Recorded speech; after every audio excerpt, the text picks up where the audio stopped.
Septenary division in different Indian systems. We give below in a tabular form the classifications adopted by the Buddhist and Vedantic teachers of the principles of man. Classification in esoteric Vedantic, classification in Buddhism. Classification. Tarika Raja Yoga. Ischula Sarara. Annamaya Kosa *2. Prana.T Pranamaya Kosa. Sthulopati 3. The vehicle of Prana.T 4. Kamarupa. /a. Volitions and Manomaya Kosa. /5. Mind, feelings, etc. Jr. Sukshmopati. 1. B. Vinanam. Vinanamaya Kosa. J6. Spiritual soul Anandamaya Kosa. Karanopati. 7. Atma. 18. A Atma. Kosa, Kosa, is sheath, literally, the sheath of every principle, T life. J. The astral body or Linga Sarara. Sthula Upati, or basis of the principle. Buddhi. 158. The secret doctrine. From the foregoing table it will be seen that the third principle in the Buddhist classification is not separately mentioned in the Vedantic division, as it is merely the vehicle of prana. It will also be seen that the fourth principle is included in the third kosa, sheath, as the same principle is but the vehicle of willpower, which is but an energy of the mind. It must also be noticed that the Vinanamaya kosa is considered to be distinct from the Manomaya kosa, as a division is made after death between the lower part of the mind, as it were, which has a closer affinity with the fourth principle than with the sixth, and its higher part, which attaches itself to the latter, and which is, in fact, the basis for the higher spiritual individuality of man. We may also here point out to our readers that the classification mentioned in the last column is, for all practical purposes, connected with Raja Yoga, the best and simplest. Though there are 7 principles in man, there are but 3 distinct upatis, bases, in each of which his Atma may work independently of the rest. These 3 upatis can be separated by an adept without killing himself. He cannot separate the 7 principles from each other without destroying his constitution. The student will now be better prepared to see that between the 3 upatis of the Raja Yoga and its Atma, and our 3 upatis, Atma, and the additional 3 divisions, there is in reality but very little difference. Moreover, as every adept in Cis-Himalayan or Trans-Himalayan India, of the Patanjali, the Arya Sangha, or the Mahayana schools, has to become a Raja Yogi, he must, therefore, accept the Tarika Raja classification in principle and theory, whatever classification he resorts to for practical and occult purposes. Thus, it matters very little whether one speaks of the 3 upatis with their 3 aspects and Atma, the eternal and immortal synthesis, or calls them the 7 principles. For the benefit of those who may not have read, or, if they have, may not have clearly understood, in theosophical writings, the doctrine of the septenary chains of worlds in the solar cosmos, the teaching is briefly thus: 1. Everything in the metaphysical as in the physical universe is septenary. Hence every sidereal body, every planet, whether visible 159 the transmigrations of the ego, or invisible, is credited with 6 companion globes. See diagram number 3, after verse 6 of this commentary. The evolution of life proceeds on these 7 globes or bodies from the first to the 7th in 7 rounds or 7 cycles. 2. These globes are formed by a process which the occultists call the rebirth of planetary chains, or rings. When the 7th and last round of one of such rings has been entered upon, the highest or first globe A, followed by all the others down to the last, instead of entering upon a certain time of rest or obscuration, as in their previous rounds, begins to die out. The planetary dissolution, pralaya, is at hand, and its hour has struck. Each globe has to transfer its life and energy to another planet. See diagram number 2. Infra, the moon and the earth. 3. Our earth, as the visible representative of its invisible superior fellow globes, its lords or principles, see diagram number 1, has to live, as have the others, through 7 rounds. During the first 3, it forms and consolidates, during the 4th it settles and hardens, during the last 3 it gradually returns to its first ethereal form, it is spiritualized, so to say. For its humanity develops fully only in the 4th or present round. Up to this 4th life cycle, it is referred to as humanity only for lack of a more appropriate term. Like the grub which becomes chrysalis and butterfly, man, or rather that which becomes man, passes through all the forms and kingdoms during the first round and through all the human shapes during the 2 following rounds. Arrived on our earth at the commencement of the 4th in the present series of life cycles and races, man is the first form that appears thereon, being preceded only by the mineral and vegetable kingdoms, even the latter having to develop and continue its further evolution through man. This will be explained in Book 2. During the 3 rounds to come, humanity, like the globe on which it lives, will be ever tending to reassume its primeval form, that of a Dhyan Kohanic host. Man tends to become a god and then God, like every other atom in the universe. Beginning so early as with the 2nd round. Evolution proceeds already on quite a different plan. It is only during the 1st round that, heavenly, man becomes a human being on globe A, Reb becomes, a mineral, a plant, an animal, on globe B and C, etc. The process changes 160 the secret doctrine. Entirely from the 2nd round, but you have learned prudence, and I advise you to say nothing before the time for saying it has come. Extract from the teacher's letters on various topics. 5. Every life cycle on globe D, our Earth, 51 is composed of 7 root races. They commence with the ethereal and end with the spiritual on the double line of physical and moral evolution from the beginning of the terrestrial round to its close. One is a planetary round from globe A to globe G, the 7th, the other, the globe round, or the terrestrial. This is very well described in esoteric Buddhism and needs no further elucidation for the time being. 6. The first root race, i.e., the first men on earth, irrespective of form, were the progeny of the celestial men, called rightly in Indian philosophy the lunar ancestors or the Pitris, of which there are 7 classes or hierarchies. As all this will be sufficiently explained in the following sections and in Book 2, no more need be said of it here. But the 2 works already mentioned, both of which treat of subjects from the occult doctrine, need particular notice. Esoteric Buddhism is too well known in theosophical circles, and even to the outside world, for it to be necessary to enter at length upon its merits here. It is an excellent book, and has done still more excellent work. But this does not alter the fact that it contains some mistaken notions, and that it has led many theosophists and lay readers to form an erroneous conception of the secret Eastern doctrines. Moreover, it seems, perhaps, a little too materialistic. Man, which came later, was an attempt to present the archaic doctrine from a more ideal standpoint, to translate some visions in and from the astral light, to render some teachings partly gathered from a master's thoughts, but unfortunately misunderstood. This work also speaks of the evolution of the early races of men on earth, and contains some excellent pages of a philosophical character. But so far it is only an interesting little mystical romance.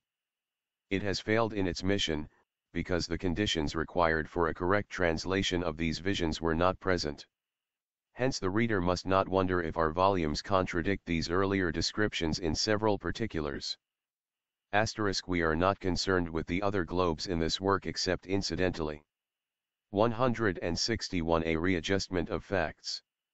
Esoteric cosmogony in general, and the evolution of the human monad especially, differ so essentially in these 2 books and in other theosophical works written independently by beginners, that it becomes impossible to proceed with the present work without special mention of these 2 earlier volumes, for both have a number of admirers, esoteric Buddhism especially.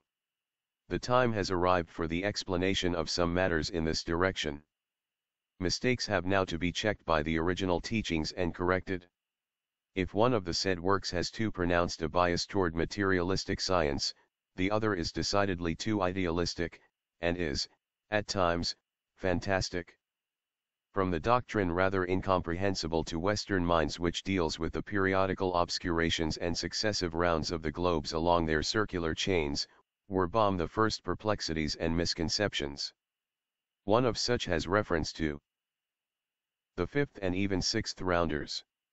Those who knew that a round was preceded and followed by a long pralaya, a pause of rest which created an impassable gulf between two rounds until the time came for a renewed cycle of life, could not understand the fallacy of talking about fifth and sixth rounders in our fourth round.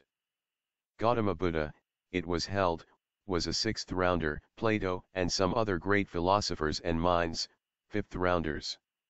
How could it be? One master taught and affirmed that there were such fifth rounders even now on earth, and though understood to say that mankind was yet in the fourth round, in another place he seemed to say that we were in the fifth.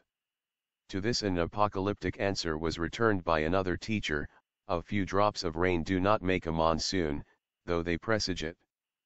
No, we are not in the fifth round, but fifth round men have been coming in for the last few thousand years. This was worse than the riddle of the Sphinx. Students of occultism subjected their brains to the wildest work of speculation. For a considerable time they tried to out-vice Oedipus and reconcile the two statements. And as the masters kept as silent as the stony Sphinx herself, they were accused of inconsistency, contradiction, and discrepancies. But they were simply allowing the speculations to go on, in order to teach a lesson which the Western mind sorely needs. In their conceit and arrogance, as in their habit of materializing every metaphysical conception and term without allowing any margin for Eastern 162 the secret doctrine, metaphor and allegory, the Orientalists have made a jumble of the Hindu exoteric philosophy, and the Theosophists were now doing the same with regard to esoteric teachings. To this day it is evident that the latter have utterly failed to understand the meaning of the term fifth and sixth rounders. But it is simply this: every round brings about a new development and even an entire change in the mental, psychic, spiritual, and physical constitution of man, all these principles evoluting on an ever ascending scale. Thence it follows that those persons who, like Confucius and Plato, belonged psychically, mentally and spiritually to the higher planes of evolution, were in our fourth round as the average man will be in the fifth round, whose mankind is destined to find itself, on this scale of evolution, immensely higher than is our present humanity. Similarly, Gautama Buddha, wisdom incarnate, was still higher and greater than all the men we have mentioned, who are called fifth rounders, while Buddha and Sankaracharya are termed sixth rounders, allegorically. Thence again the concealed wisdom of the remark, pronounced at the time evasive, that a few drops of rain do not make the monsoon, though they presage it. And now the truth of the remark made in esoteric Buddhism by its author will be fully apparent. It is impossible, when the complicated facts of an entirely unfamiliar science are being presented to untrained minds for the first time, to put them forward with all their appropriate qualifications and abnormal developments. We must be content to take the broad rules first and deal with the exceptions afterwards, and especially is this the case with study, in connection with which the traditional methods of teaching, generally followed, aim at impressing every fresh idea on the memory by provoking the perplexity it at last relieves.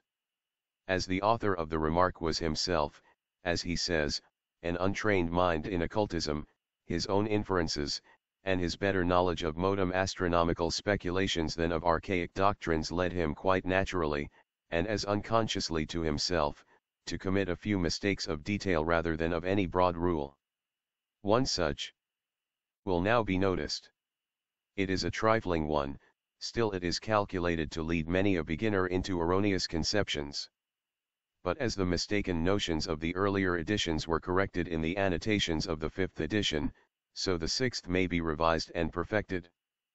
There were several reasons, 163 like questions, like answers, for such mistakes. 1.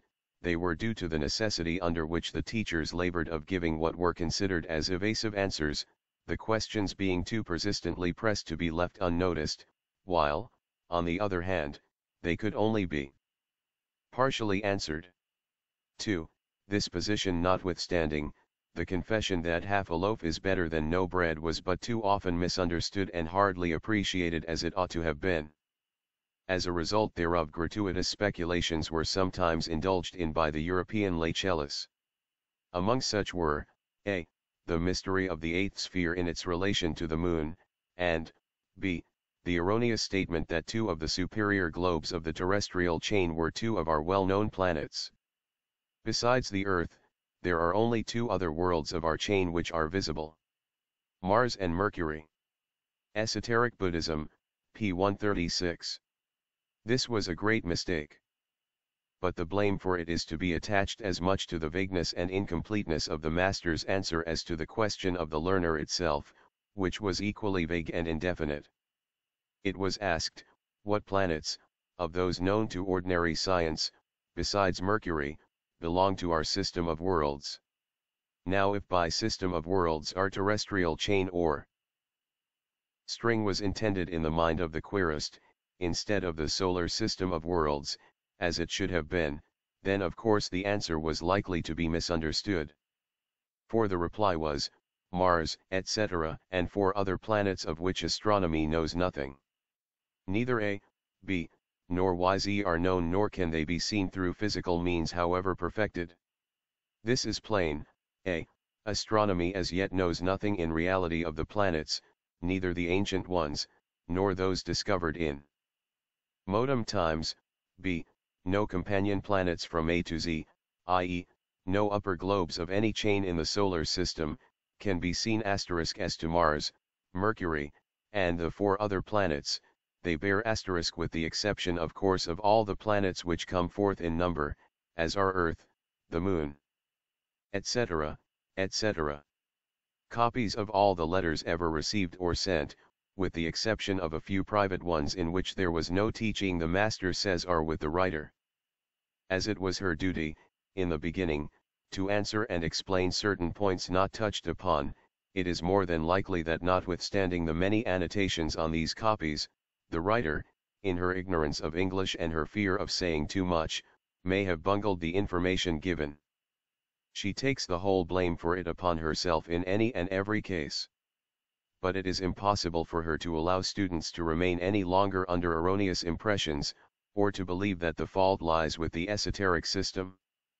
164 The Secret Doctrine. A relation to Earth of which no master or high occultist will ever speak, much less explain the nature. Let it now be distinctly stated, then, that the theory broached is impossible, with or without the additional evidence furnished by modern astronomy.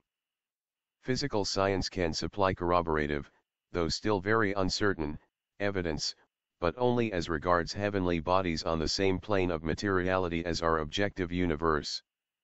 Mars and Mercury, Venus and Jupiter, like every hitherto discovered planet, or those still to be discovered, are all, per se, the representatives on our plane of such chains. As distinctly stated in one of the numerous letters of Mr. Sinnett's teacher, there are other and innumerable manvantaric chains of globes which bear intelligent beings both in and outside our solar system. But neither Mars nor Mercury belong to our chain. They are, along with the other planets, septenary units in the great host of chains of our system, and all are as visible as their upper globes are invisible. If it is still argued that certain expressions in the teacher's letters were liable to mislead, the answer comes, Amen, so it was. The author of Esoteric Buddhism understood it well when he wrote that such are the traditional modes of teaching. By provoking the perplexity, they do, or do not relieve as the case may be. At all events, if it is urged that this might have been explained earlier, and the true nature of the planets given out as they now are, the answer comes that, it was not found expedient to do so at the time, as it would have opened the way to a series of additional questions which could never be answered on account of their esoteric nature, and thus would only become embarrassing. It had been declared from the first and has been repeatedly asserted since that, first, no theosophist, not even as an accepted Kela let alone lay students, could expect to have the secret teachings explained to him thoroughly and completely. Before he had irretrievably pledged himself to the brotherhood and passed through at least one initiation, Because no figures and numbers could be given to the public, for figures and numbers are the key to the esoteric system. 2. That asterisk in this same letter, the impossibility is distinctly stated. Try to understand that you are putting me questions pertaining to the highest initiation, that I can give you, only, a general view, but that I dare not nor will I enter upon details. Wrote one of the teachers to the author of Esoteric Buddhism. 165. An authoritative letter. What was revealed was merely the esoteric lining of that which is contained in almost all the exoteric scriptures of the world religions, preeminently in the Brahmanas, and the Upanishads of the Vedas, and even in the Puranas. It was a small portion of what is divulged far more fully now in the present volumes, and even this is very incomplete and fragmentary. When the present work was commenced, the writer, feeling sure that the speculation about Mars and Mercury was a mistake, applied to the teachers by letter for explanation and an authoritative version.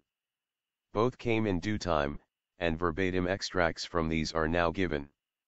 It is quite correct that Mars is in a state of obscuration at present, and Mercury just beginning to get out of it.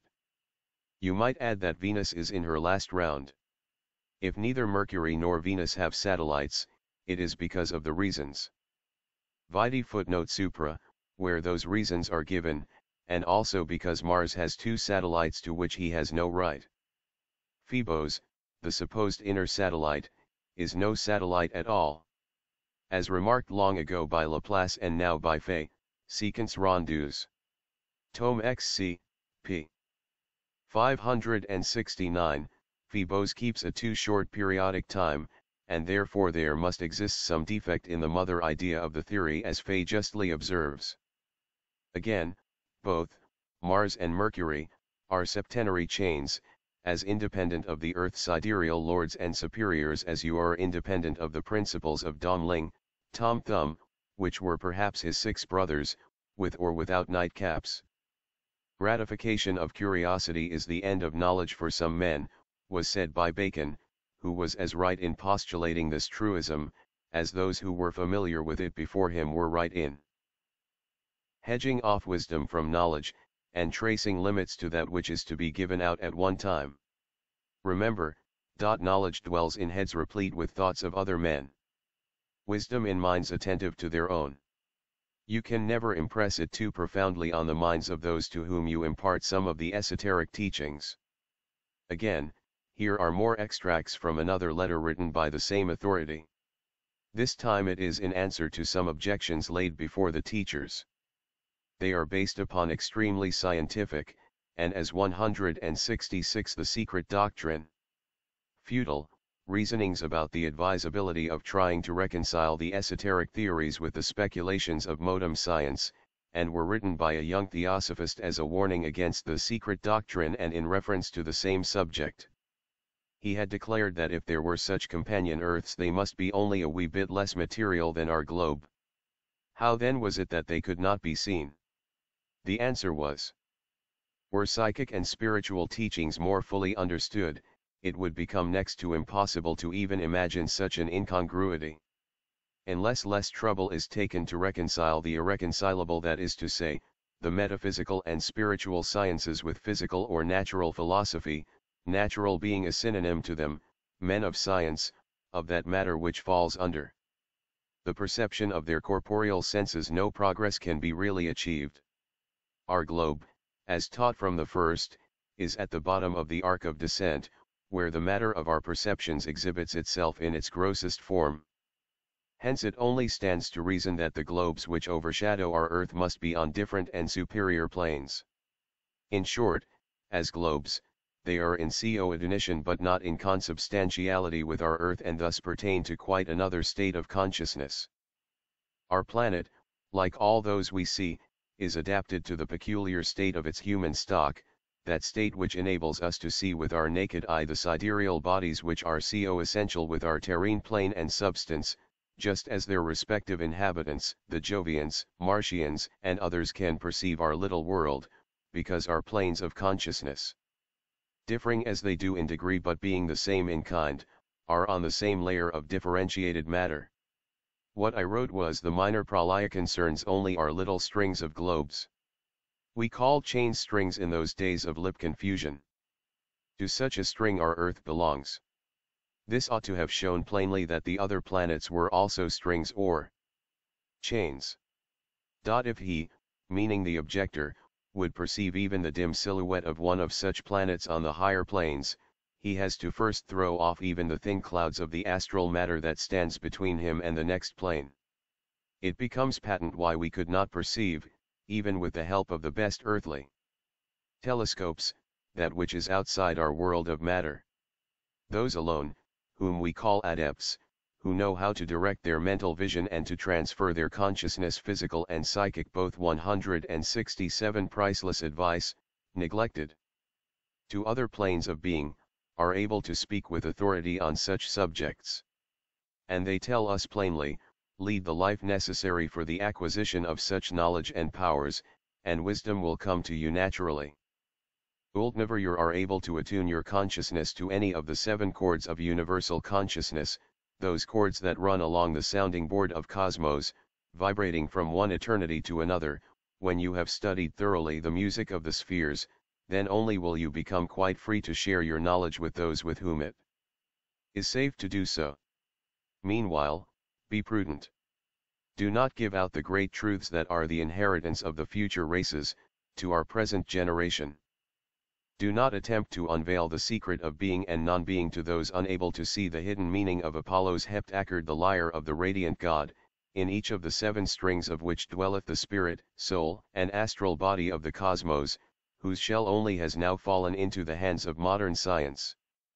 Be prudent, we say, prudent and wise, and above all take care what those who learn from you believe in, lest by deceiving themselves they deceive others. For such is the fate of every truth with which men are, as yet, unfamiliar. Let rather the planetary chains and other suprand subcosmic mysteries remain a dreamland for those who can neither see, nor yet believe that others can. It is to be regretted that few of us have followed the wise advice, and that many a priceless pearl, many a jewel of wisdom, has been cast to an enemy unable to understand its value, and who has turned round and rent us. Let us imagine, wrote the same master to his 2 lay chelas, as he called the author of Esoteric Buddhism and another gentleman, his CO student for some time, let us imagine that our Earth is one of a group of 7 planets or man-bearing worlds. The 7 planets are the sacred planets of antiquity, and are all septenary. Now the life impulse reaches a, or rather that which is destined to become a, and which so far is but cosmic dust, a Laya center, etc. In these early letters, in which the terms had to be invented and words coined, the rings very often became rounds, and the rounds life cycles, and vice versa. To a correspondent who called a round a world ring, the teacher wrote, I believe this will lead to a further confusion. A round we are agreed to call the passage 168 the secret doctrine of a monad from globe A to globe G or Z. The world ring is correct. Advise Mr. Strongly, to agree upon a nomenclature before going any further.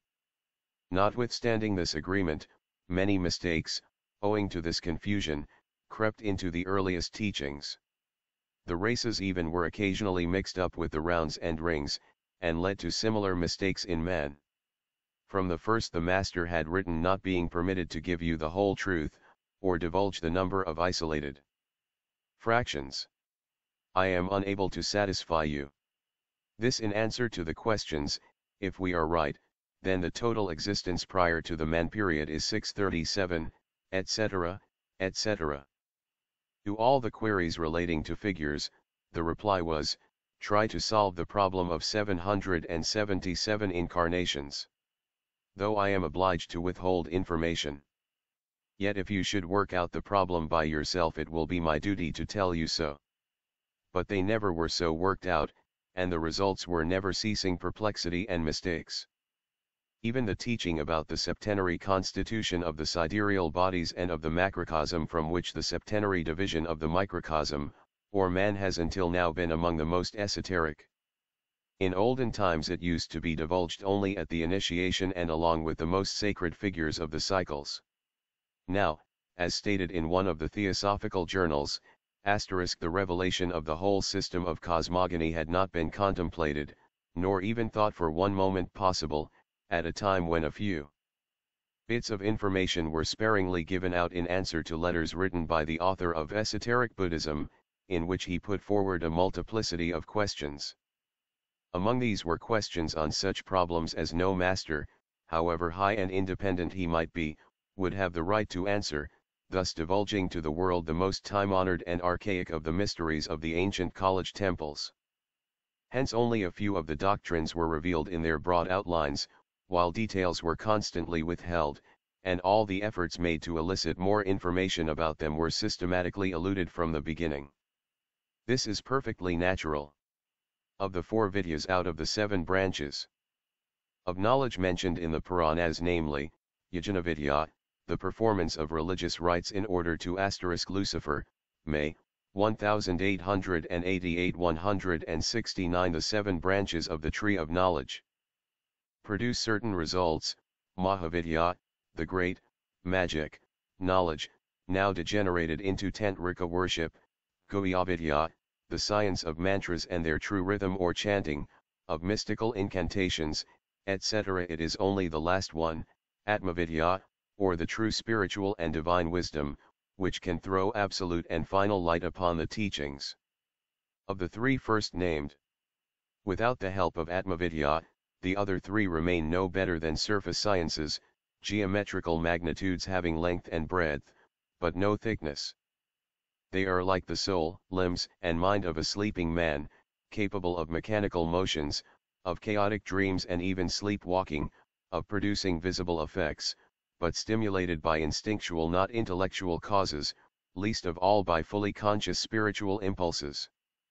A good deal can be given out and explained from the 3 first named sciences.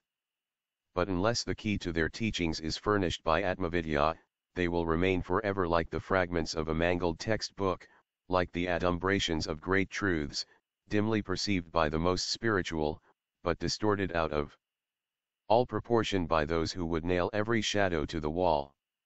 Then, again, another great perplexity was created in the minds of students by the incomplete exposition of the doctrine of the evolution of the monads.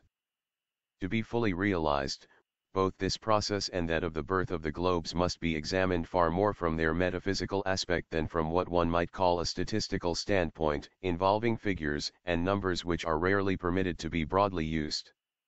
Unfortunately, there are few who are inclined to handle these doctrines only metaphysically.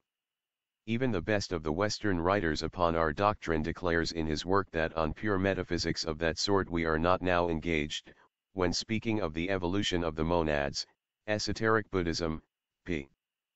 46, and in such case, as the teacher remarks in a letter to him, why this preaching of our doctrines, all this uphill work and swimming in adversum flumen? Why should the West learn, from the East, that which can never meet the requirements of the special tastes of the aesthetics? And he draws his correspondent's attention to the formidable difficulties encountered by us, the adepts, in every attempt we make to explain our metaphysics. And well he may, for outside of metaphysics no occult philosophy, no esotericism is possible. It is like trying to explain the aspirations and affections, the love and hatred, the most private and sacred workings in 170 the secret doctrine. The soul and mind of the living man, by an anatomical description of the chest and brain of his dead body. Let us now examine 2 tenets mentioned above and hardly alluded to in Esoteric Buddhism, and supplement them as far as lies in our power.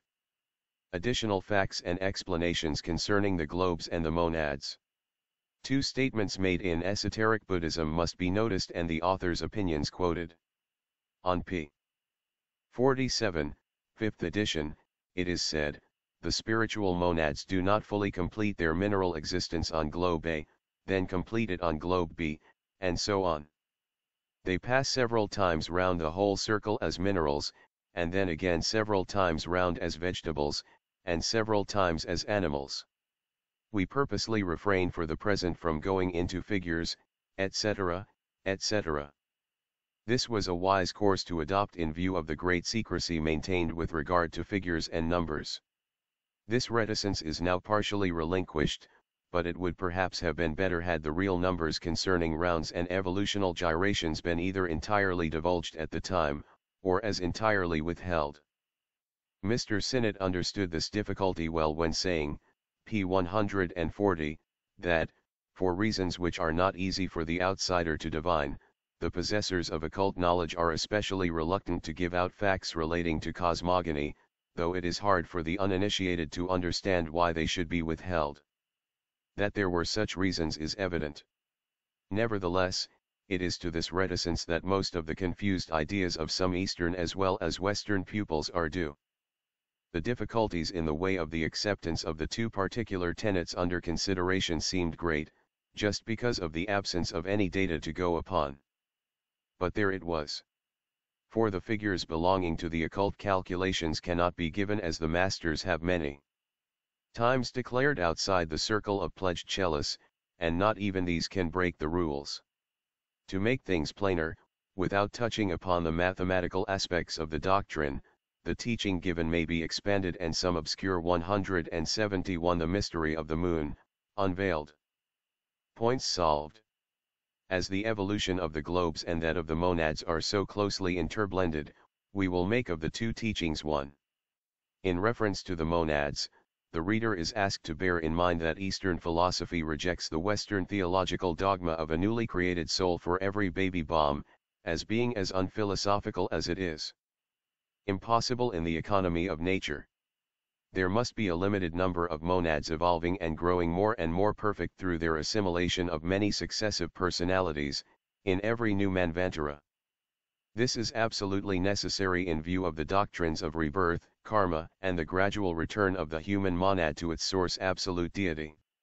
Thus, although the hosts of more or less progressed monads are almost incalculable, they are still finite, as is everything in this universe of differentiation and finiteness.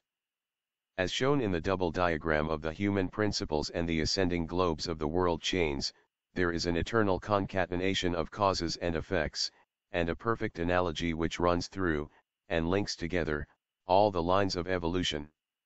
One begets the other globes as personalities.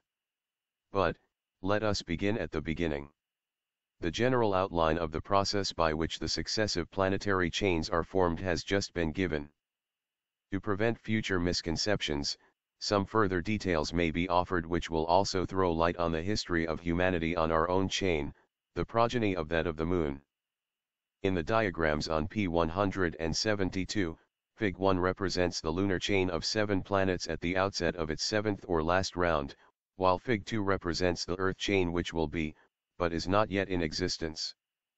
The 7 globes of each chain are distinguished in their cyclic order by the letters A to G, the globes of the Earth chain being further marked by a cross plus the symbol of the Earth. Now, it must be remembered that the monads cycling round any septenary chain are divided into 7 classes or hierarchies according to their respective stages of evolution, consciousness, and merit. Let us follow, then, the order of their appearance. On planet A, in the first round, the time spaces between the appearances of these hierarchies on any one globe are so adjusted that when class 7, the last, appears on globe A, class 1, the first, has just passed on to globe B, and so on, step by step, all round the chain. Again, in the 7th round on the lunar chain, when class 7, the 172 the secret doctrine, last, quits globe A, that globe, instead of falling asleep, as it had done in previous rounds, begins to die, to go into its planetary pralaya, and in dying it transfers successively, as just said, its principles, or life elements and energy, etc., one after the other to a new Laya center, which commences the formation of globe A of the Earth chain. A similar process takes place for each of the globes of the lunar chain one after the other, each forming a fresh globe of the Earth chain. Our moon was the 4th globe of the series, and was Earth chain, lunar chain, I, our Earth. Our MCCN, Diagram 2. On the same plane of perception as our Earth. But globe A of the lunar chain is not fully dead till the first monads of the first class have passed from globe G or Z, the last of the lunar chain, into the nirvana. Occultism divides the periods of rest, pralaya, into several kinds. There is the individual pralaya of each globe, as humanity and life pass on to the next, 7 minor pralayas in each round, the planetary pralaya, when 7 rounds are completed, the solar pralaya, when the whole system is at an end, and finally the universal Maha or Brahma pralaya at the close of the age of Brahma. These are the 3 chief pralayas or destruction periods. There are many other minor ones, but with these we are not concerned at present. 173 The Earth, the child of the Moon, which awaits them between the 2 chains, and similarly for all the other globes as stated, each giving birth to the corresponding globe of the Earth chain. Further, when globe A of the new chain is ready, the first class or hierarchy of monads from the lunar chain incarnate upon it in the lowest kingdom, and so on successively. The result of this is, that it is only the first class of monads which attains the human state of development during the first round, since the second class, on each planet, arriving later, has not time to reach that stage. Thus the monads of class 2 reach the incipient human stage only in the second round, and so on up to the middle of the fourth round. But at this point and on this fourth round in which the human stage will be fully developed, the door into the human kingdom closes, and henceforward the number of human monads, i.e., monads in the human stage of development, is complete. For the monads which had not reached the human stage by this point will, owing to the evolution of humanity itself, find themselves so far behind that they will reach the human stage only at the close of the 7th and last round. They will, therefore, not be men on this chain, but will form the humanity of a future Manvantara and be rewarded by becoming men on a higher chain altogether, thus receiving their karmic compensation. To this there is but one solitary exception, for very good reasons, of which we shall speak farther on. But this accounts for the difference in the races. It thus becomes apparent how perfect is the analogy between the processes of nature in the cosmos and in the individual man. The latter lives through his life cycle, and dies. His higher principles, corresponding in the development of a planetary chain to the cycling monads, pass into Devachan, which corresponds to the nirvana and states of rest intervening between 2 chains. The man's lower principles are disintegrated in time and are used by nature again for the formation of new human principles, and the same process takes place in the disintegration and formation of worlds. Analogy is thus the surest guide to the comprehension of the occult teachings. This is one of the 7 mysteries of the moon, and it is now revealed. The 7 mysteries are called by the Japanese Yamabuzas, the mystics of the Lao-Tzu sect, and the ascetic monks of Kyoto, the Genoto, the 7 jewels. Only the Japanese and the Chinese 174 the secret doctrine. Buddhist ascetics and initiates are, if possible, even more reticent in giving out their knowledge than are the Hindus. But the reader must not be allowed to lose sight of the monads, and must be enlightened as to their nature, as far as permitted, without trespassing upon the highest mysteries, of which the writer does not in any way pretend to know the last or final word. The monadic host may be roughly divided into 3 great classes. 1.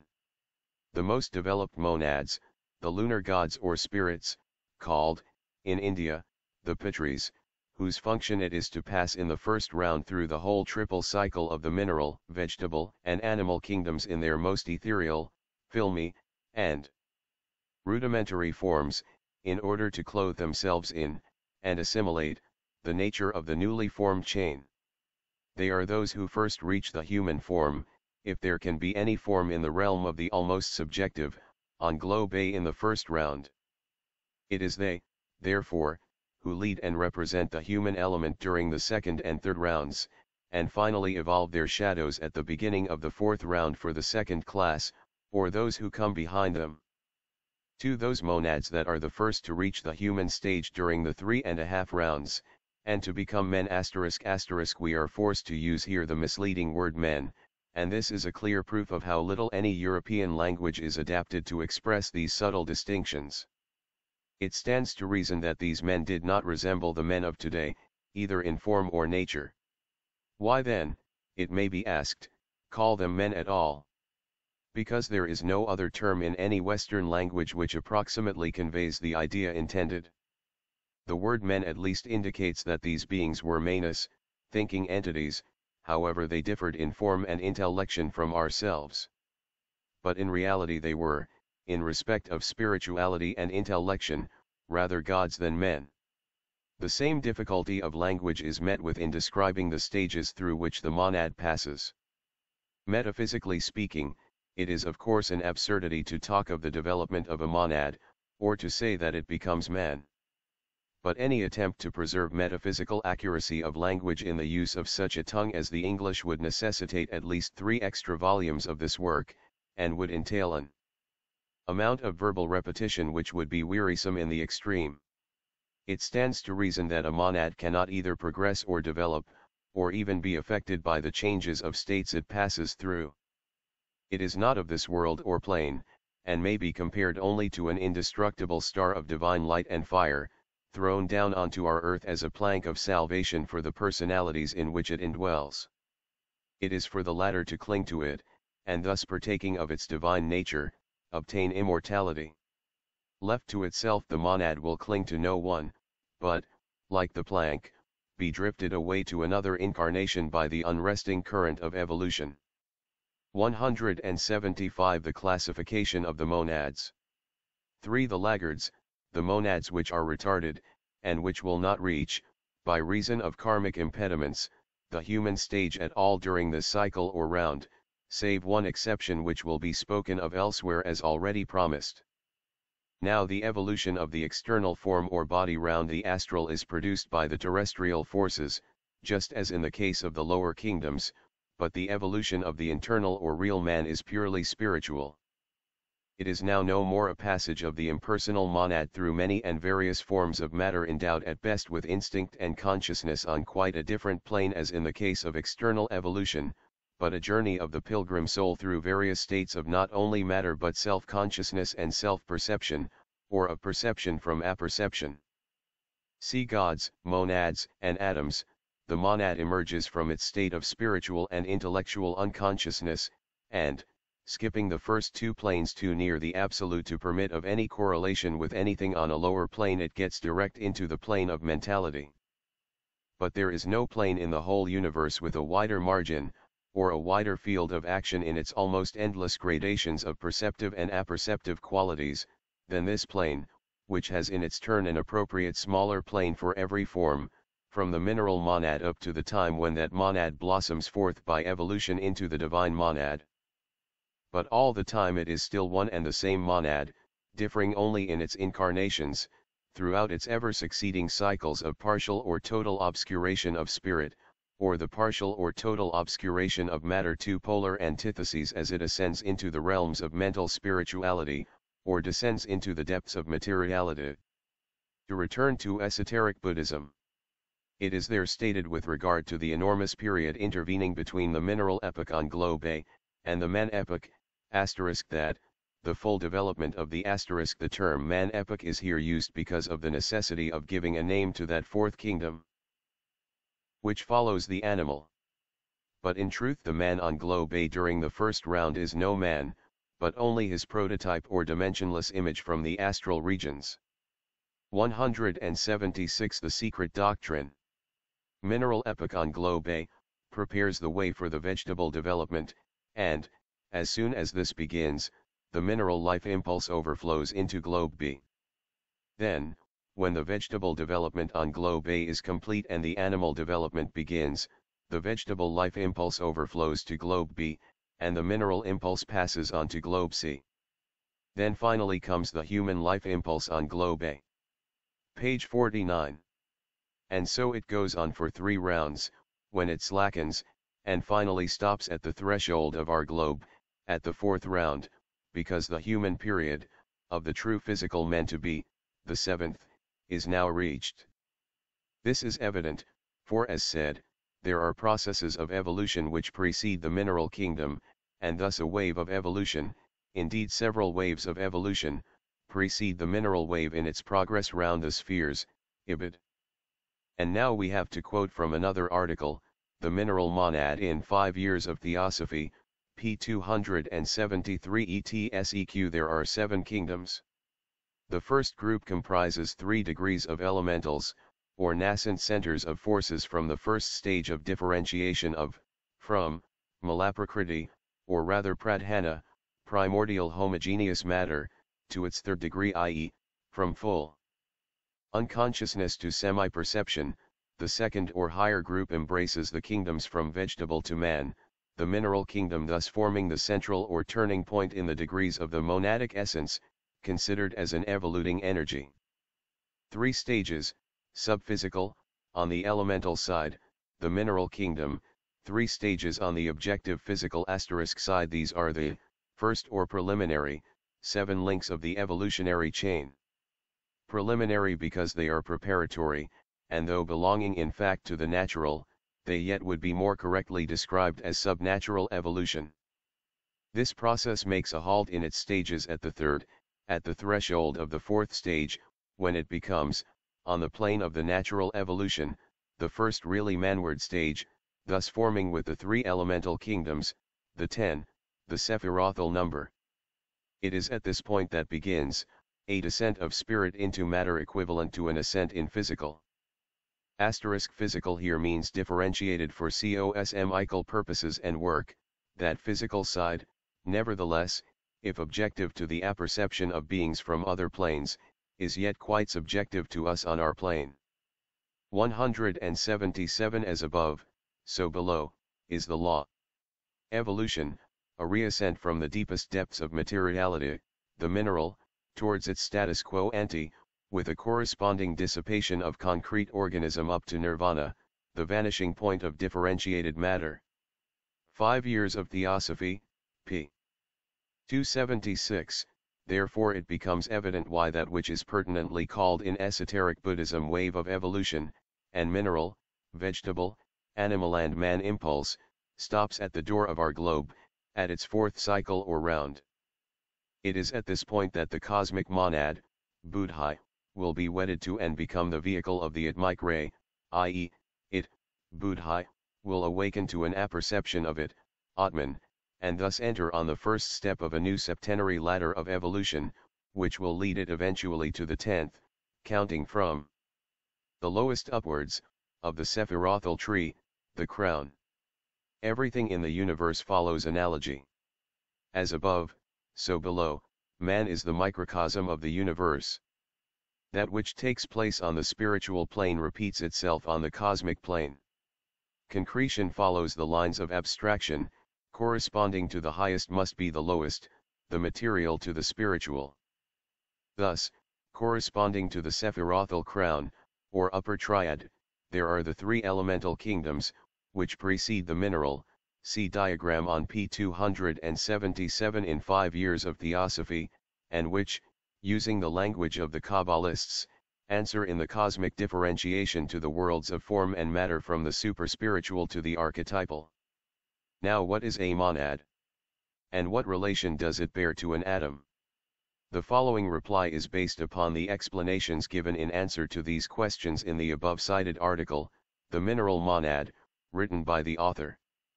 None whatever is answered to the second question, to the atom or molecule as existing in the scientific conception at present. It can neither be compared with the microscopic organism, once classed among polygastric infusoria, and now regarded as vegetable, and classed among algae, nor is it quite the monas of the peripatetics. Physically or constitutionally the mineral monad differs, of course, from the human monad, which is neither physical nor can its constitution be rendered by chemical symbols and elements. In short, as the spiritual monad is one, universal, boundless and impartite, whose rays, nevertheless, form what we, in our ignorance, call the individual monads of men. 178 The Secret Doctrine. So the mineral monad being at the opposite point of the circle is also one, and from it proceed the countless physical atoms, which science is beginning to regard as individualized. Otherwise how could one account for and explain mathematically the evolutionary and spiral progress of the four kingdoms? The monad is the combination of the last two principles in man, the sixth and the seventh, and, properly speaking, the term human monad applies only to the dual soul, Atma Buddhi, not to its highest spiritual, vivifying principle, Atma, alone. But since the spiritual soul, if divorced from the latter, Atma, could have no existence, no being, it has thus been called. Now the monadic, or rather cosmic, essence, if such a term be permitted, in the mineral, vegetable, and animal, though the same throughout the series of cycles from the lowest elemental up to the Deva kingdom, yet differs in the scale of progression. It would be very misleading to imagine a monad as a separate entity trailing its slow way in a distinct path through the lower kingdoms, and after an incalculable series of transformations flowering into a human being, in short, that the monad of a Humboldt dates back to the monad of an atom of Humboldt. Instead of saying a mineral monad, the more correct phraseology in physical science, which differentiates every atom, would of course have been to call it the monad manifesting in that form of prakriti called the mineral kingdom.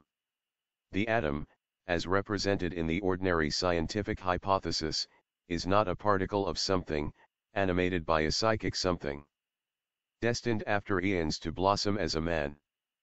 But it is a concrete manifestation of the universal energy which itself has not yet become individualized, a sequential manifestation of the one universal monas. The ocean, of matter, does not divide into its potential and constituent drops until the sweep of the life impulse reaches the evolutionary stage of man birth. The tendency towards segregation into individual monads is gradual, and in the higher animals comes almost to the point. The Peripatetics applied the word monas to the whole cosmos, in the pantheistic sense, and the occultists, while accepting this thought for convenience sake, distinguish the progressive stages of the evolution of the concrete from the abstract by terms of which the mineral, vegetable, animal, etc. monad are examples. The term merely means that the tidal wave of spiritual evolution is passing through that arc of its circuit. The monadic, the lunar monads, essence begins to imperceptibly differentiate towards individual consciousness in the vegetable kingdom.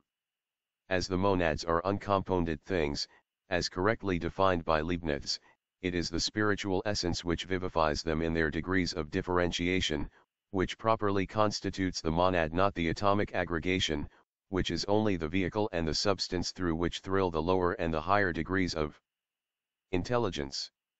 Leibniz conceived of the monads as elementary and indestructible units endowed with the power of giving and receiving with respect to other units, and thus of determining all spiritual and physical phenomena. It is he who invented the term apperception, which together with nerve, not perception, but rather, sensation, expresses the state of the monadic consciousness through all the kingdoms up to man. Thus it may be wrong on strictly metaphysical lines to call Atmabuddhi a monad, since in the materialistic view it is dual and therefore compound. But as matter is spirit, and vice versa, and since the universe and the deity which informs it are unthinkable apart from each other, so in the case of Atmabuddhi. The latter being the vehicle of the former, Buddhi stands in the same relation to Atma, as Adam Kadmon, the Kabbalistic logos, does to Ein Sof, or Malaprakriti to Parabrahm. A few words more of the moon. What, it may be asked, are the lunar monads, just spoken of? The description of the 7 classes of Patris will come later, but now some general explanations may be given. It must be plain to everyone that they are monads, who, having ended their life cycle on the lunar chain, which is inferior to the terrestrial chain, have incarnated on this one. But there are some further details which may be added, though they border too closely on forbidden ground to be treated of fully. The last word of the mystery is divulged only to the adepts, but it may be stated that our satellite is only the gross body of its invisible principles. Seeing then that there are 7 earths, so there are 7 moons, the last one alone being visible, the same for the sun, whose visible body is called a maya, a reflection, just as man's body is. The real sun and the real moon are as invisible as the real man, says an occult maxim. And it may be remarked en passant that those ancients were not so foolish after all who first started the idea of the 7 moons. Lore though. This conception is now taken solely as an astronomical measure of time, in a very materialized form, yet underlying the husk there can still be recognized the traces of a profoundly philosophical idea. In reality the moon is only the satellite of the earth in one respect, viz., that physically the moon revolves round the earth. But in every other respect it is the earth which is the satellite of the moon, and not vice versa. Startling as the statement may seem, it is not without confirmation from scientific knowledge. It is evidenced by the tides, by the cyclic changes in many forms of disease which coincide with the lunar phases, it can be traced in the growth of plants, and is very marked in the phenomena of human gestation and conception. The importance of the moon and its influence on the earth were recognized in every ancient religion, notably the Jewish, and have been remarked by many observers of psychical and physical phenomena. But, so far as science knows, the Earth's action on the moon is confined to the physical attraction, which causes her to circle in her orbit. And should an objector insist that this fact alone is sufficient evidence that the moon is truly the Earth's satellite on other planes of action, one may reply by asking whether a mother, who walks round and round her child's cradle keeping watch over the infant, is the subordinate of her child or dependent upon it, though in one sense she is its satellite, yet she is certainly older and more fully developed than the child she watches. It is, then, the moon that plays the largest and most important part, as well in the formation of the earth itself, as in the peopling thereof with human beings. The lunar monads or pitris, the ancestors of man, become in reality man himself. They are the monads who enter on the cycle of evolution on globe A, and who, passing round the chain of planets, evolve the human form as has just been shown. At the beginning of the human stage of the 4th round on this globe, they ooze out their astral doubles from the ape-like forms which they had evolved in round 3. And it is this subtle, finer form, which serves as the model round which nature builds physical man. These monads or divine sparks are thus the lunar ancestors, the pitris themselves. For these lunar spirits have to become men in order that their monads may reach a higher plane of activity and self-consciousness, i.e., the plane of the Manasaputras, those who 181 a triple evolution in nature. Endow the senseless shells, created and informed by the pitris, with mind in the latter part of the 3rd root race. In the same way the monads or egos of the men of the 7th round of our earth, after our own globes A, B, C, D, ETSEQ, parting with their life energy, will have informed and thereby called to life other Lyocenters destined to live and act on a still higher plane of being. In the same way will the terrene ancestors create those who will become their superiors. It now becomes plain that there exists in nature a triple evolutionary scheme, for the formation of the 3 periodical eupodies, or rather 3 separate schemes of evolution, which in our system are inextricably interwoven and interblended at every point. These are the monadic, or spiritual, the intellectual, and the physical evolutions.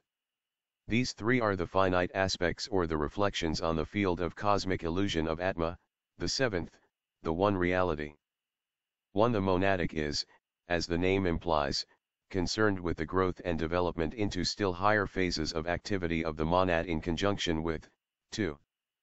The intellectual, represented by the Manasiddhyanis, the solar devas, or the Aniashwata pitris, the givers of intelligence and consciousness to man, and, 3.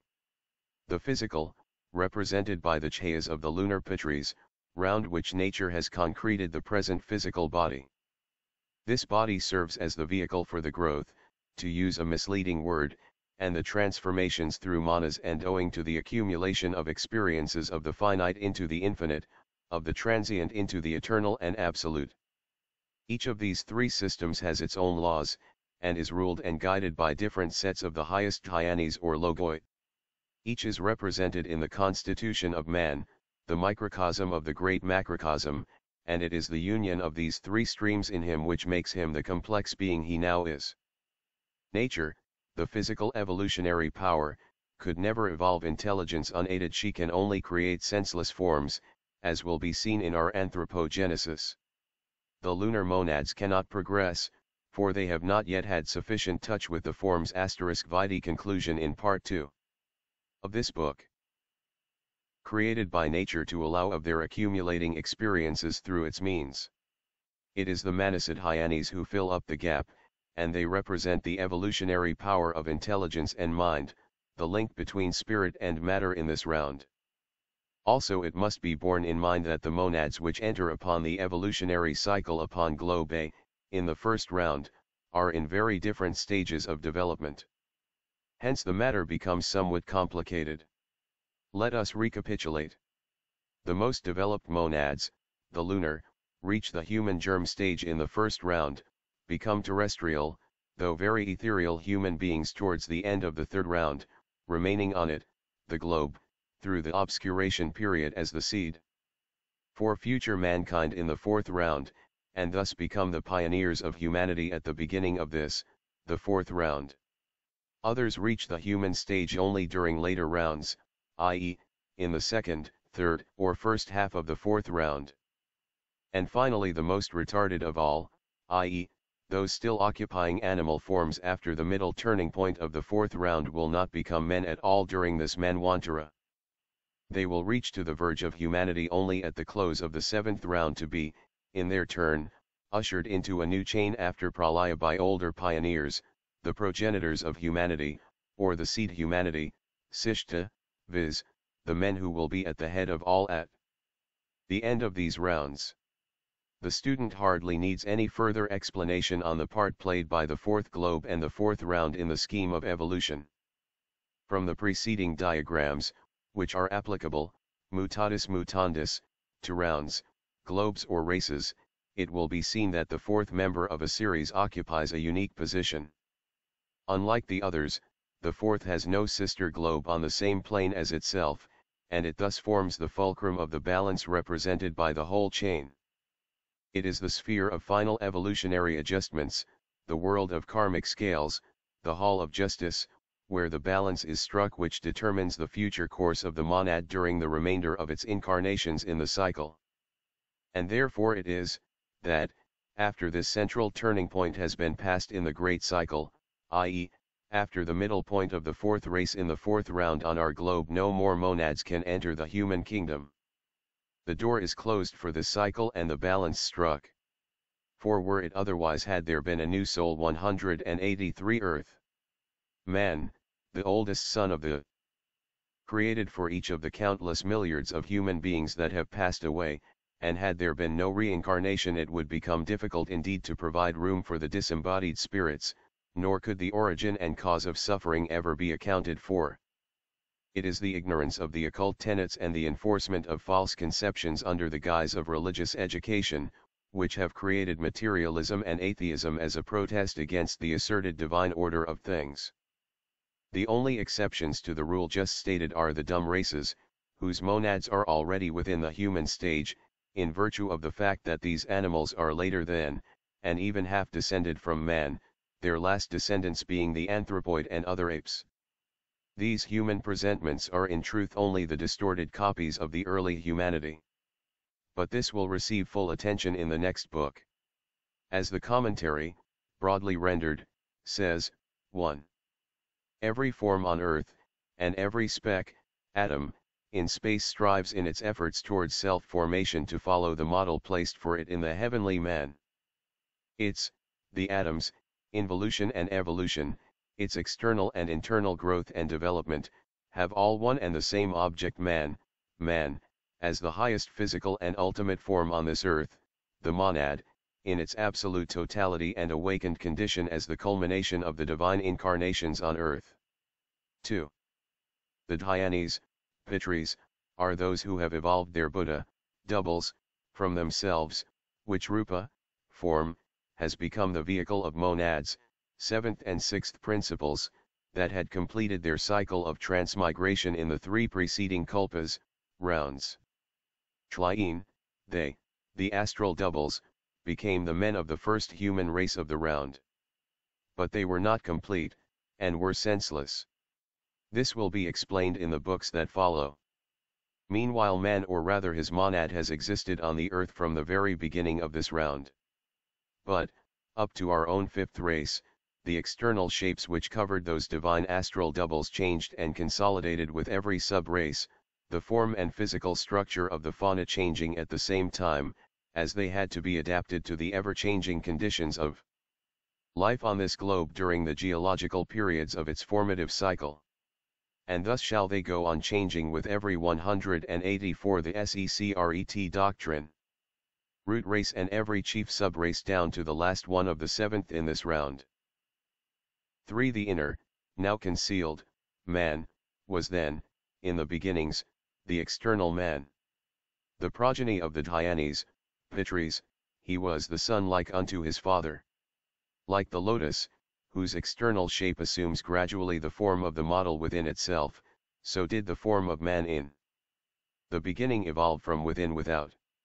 After the cycle in which man began to procreate his species after the fashion of the present animal kingdom, it became the reverse.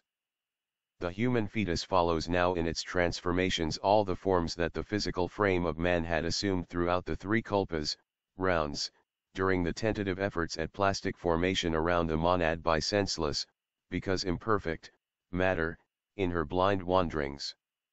In the present age, the physical embryo is a plant, a reptile, an animal, before it finally becomes man, evolving within himself his own ethereal counterpart, in his turn. In the beginning it was that counterpart, astral man, which, being senseless, got entangled in the meshes of matter. But this man belongs to the 4th round. As shown, the monad had passed through, journeyed and been imprisoned in, every transitional form throughout every kingdom of nature during the 3 preceding rounds. But the monad which becomes human is not the man. In this round, with the exception of the highest mammals after man, the anthropoids destined to die out in this our race, when their monads will be liberated and pass into the astral human forms, or the highest elementals, of the 6th asterisk and the 7th races, and then into lowest human forms in the 5th round. No units of either of the kingdoms are animated any longer by monads destined to become human in their next stage, but only by the lower elementals of their respective realms.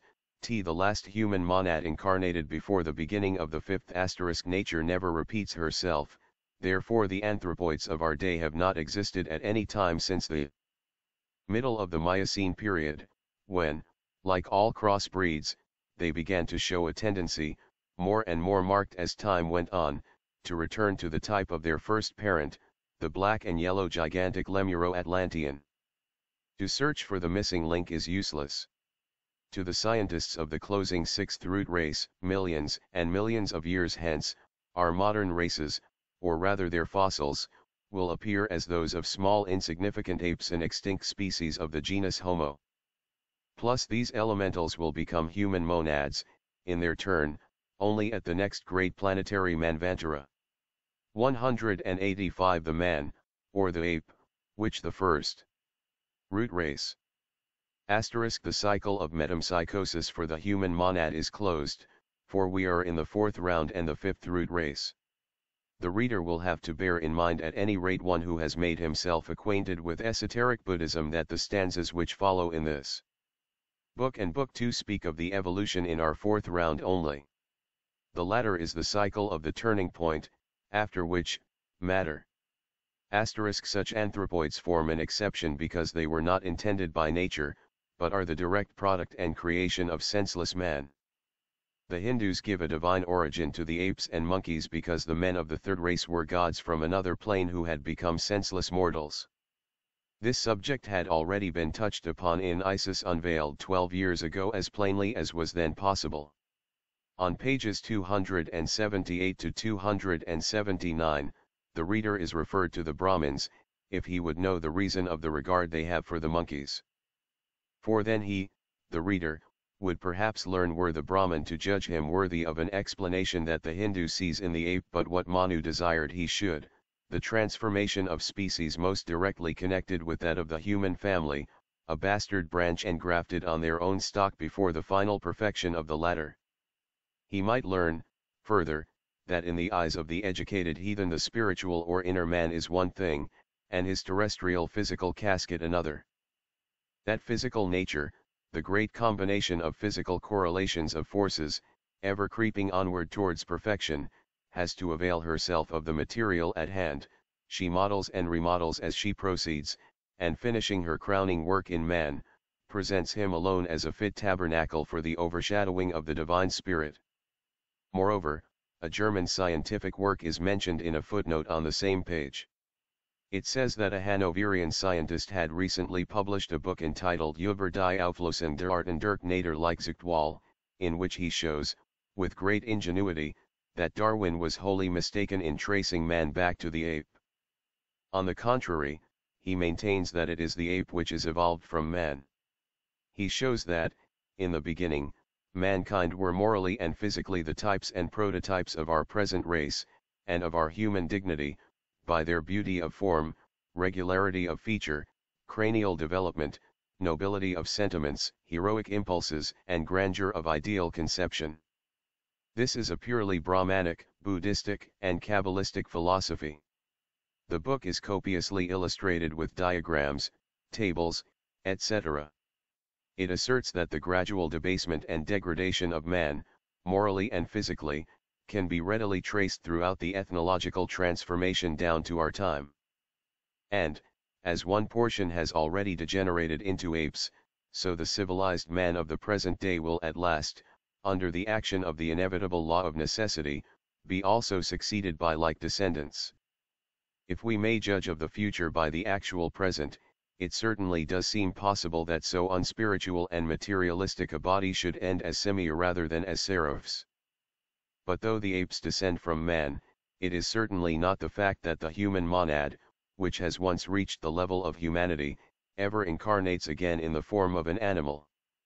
186 The secret doctrine, having reached its lowest depths, begins to strive onward and to get spiritualized with every new race and with every fresh cycle. Therefore the student must take care not to see contradiction where there is none, as in esoteric Buddhism rounds are spoken of in general, while here only the fourth, or our present round, is meant. Then it was the work of formation, now it is that of reformation and evolutionary perfection. Finally, to close this chapter anent various, but unavoidable misconceptions, we must refer to a statement in esoteric Buddhism which has produced a very fatal impression upon the minds of many theosophists. One unfortunate sentence from the work just referred to is constantly brought forward to prove the materialism of the doctrine. On p. 48, 5th edition, the author, referring to the progress of organisms on the globes, says that the mineral kingdom will no more develop the vegetable than the earth was able to develop man from the ape, till it received an impulse. Whether this sentence renders literally the thought of the author, or is simply, as we believe it is, a lapsus calami, may remain an open question. It is really with surprise that we have ascertained the fact that esoteric Buddhism was so little understood by some theosophists, as to have led them into the belief that it thoroughly supported Darwinian evolution, and especially the theory of the descent of man from a pithecoid ancestor. As one member writes, I suppose you realize that 3/4 of theosophists and even outsiders imagine that, as far as the evolution of man is concerned, Darwinism and theosophy kiss one another.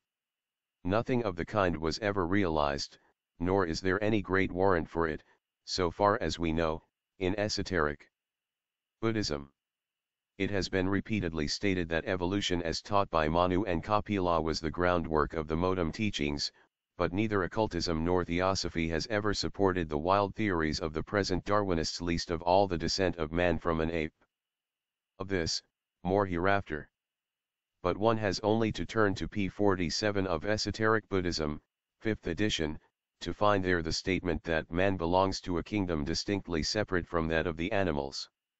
With such a plain and unequivocal statement before him, it is very strange that any careful student should have been so misled unless he is prepared to charge the author with a gross contradiction. 187 An erroneous opinion. Every round repeats on a higher scale the evolutionary work of the preceding round. With the exception of some higher anthropoids, as just mentioned, the monadic inflow, or inner evolution, is at an end till the next Manvantara. It can never be too often repeated, that the full-blown human monads have to be first disposed of, before the new crop of candidates appears on this globe at the beginning of the next cycle. Thus there is a lull, and this is why, during the fourth round, man appears on earth earlier than any animal creation, as will be described. But it is still urged that the author of esoteric Buddhism has preached Darwinism all along. Certain passages would undoubtedly seem to lend countenance to this inference. Besides which the occultists themselves are ready to concede partial correctness to the Darwinian hypothesis, in later details, by laws of evolution, and after the midway point of the fourth race. Of that which has taken place, physical science can really know nothing, for such matters lie entirely outside of its sphere of investigation. But what the occultists have never admitted, nor will they ever admit, is that man was an ape in this or in any other round, or that he ever could be one, however much he may have been ape-like. This is vouched for by the very authority from whom the author of esoteric Buddhism got his information. Thus to those who confront the occultists with these lines from the above-named volume, it is enough to show that we may as reasonably and that we must, if we would talk about these matters at all, conceive a life impulse giving birth to mineral form, as of the same sort of impulse concerned to raise a race of apes into a race of rudimentary men. To those who bring this passage forward as showing decided Darwinism, the occultists answer by pointing to the explanation of the master, Mr. Sinnett's teacher, which would contradict these lines, were they written in the spirit attributed to them. A copy of this letter was sent to the writer, together with others, 2 years ago, 1886, with additional marginal remarks, to quote from, in The Secret Doctrine.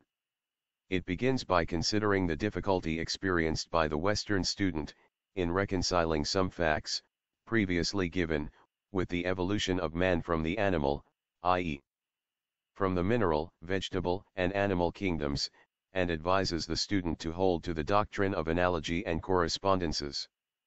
Then it touches upon the mystery of the devas, 188 The Secret Doctrine. And even gods, having to pass through states which it was agreed to refer to as inmetallization, inherbation, inzoonization, and finally incarnation, and explains this by hinting at the necessity of failures even in the ethereal races of Dhyan Kohans.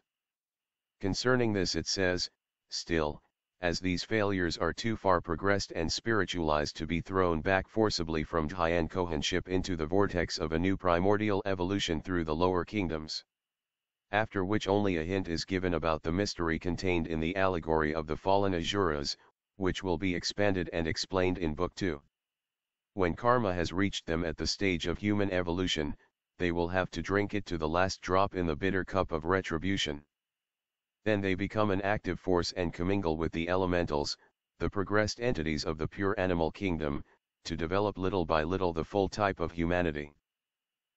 These Dhyan Kohans, as we see, do not pass through the three kingdoms as do the lower Pitris, nor do they incarnate in man until the third root race.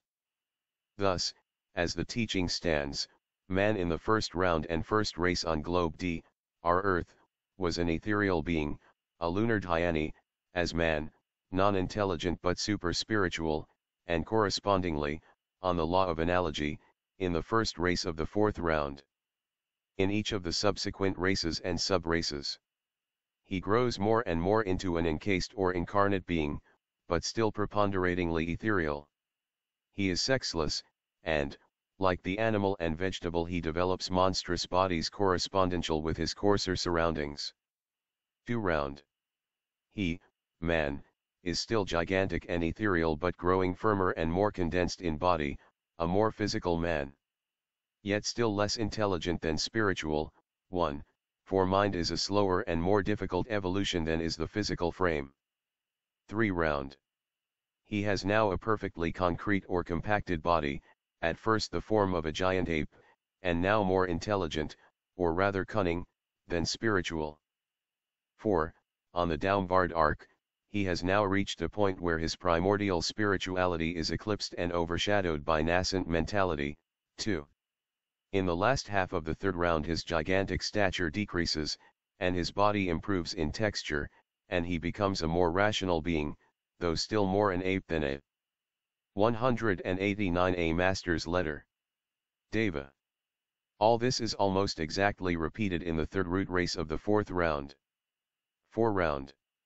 Intellect has an enormous development in this round.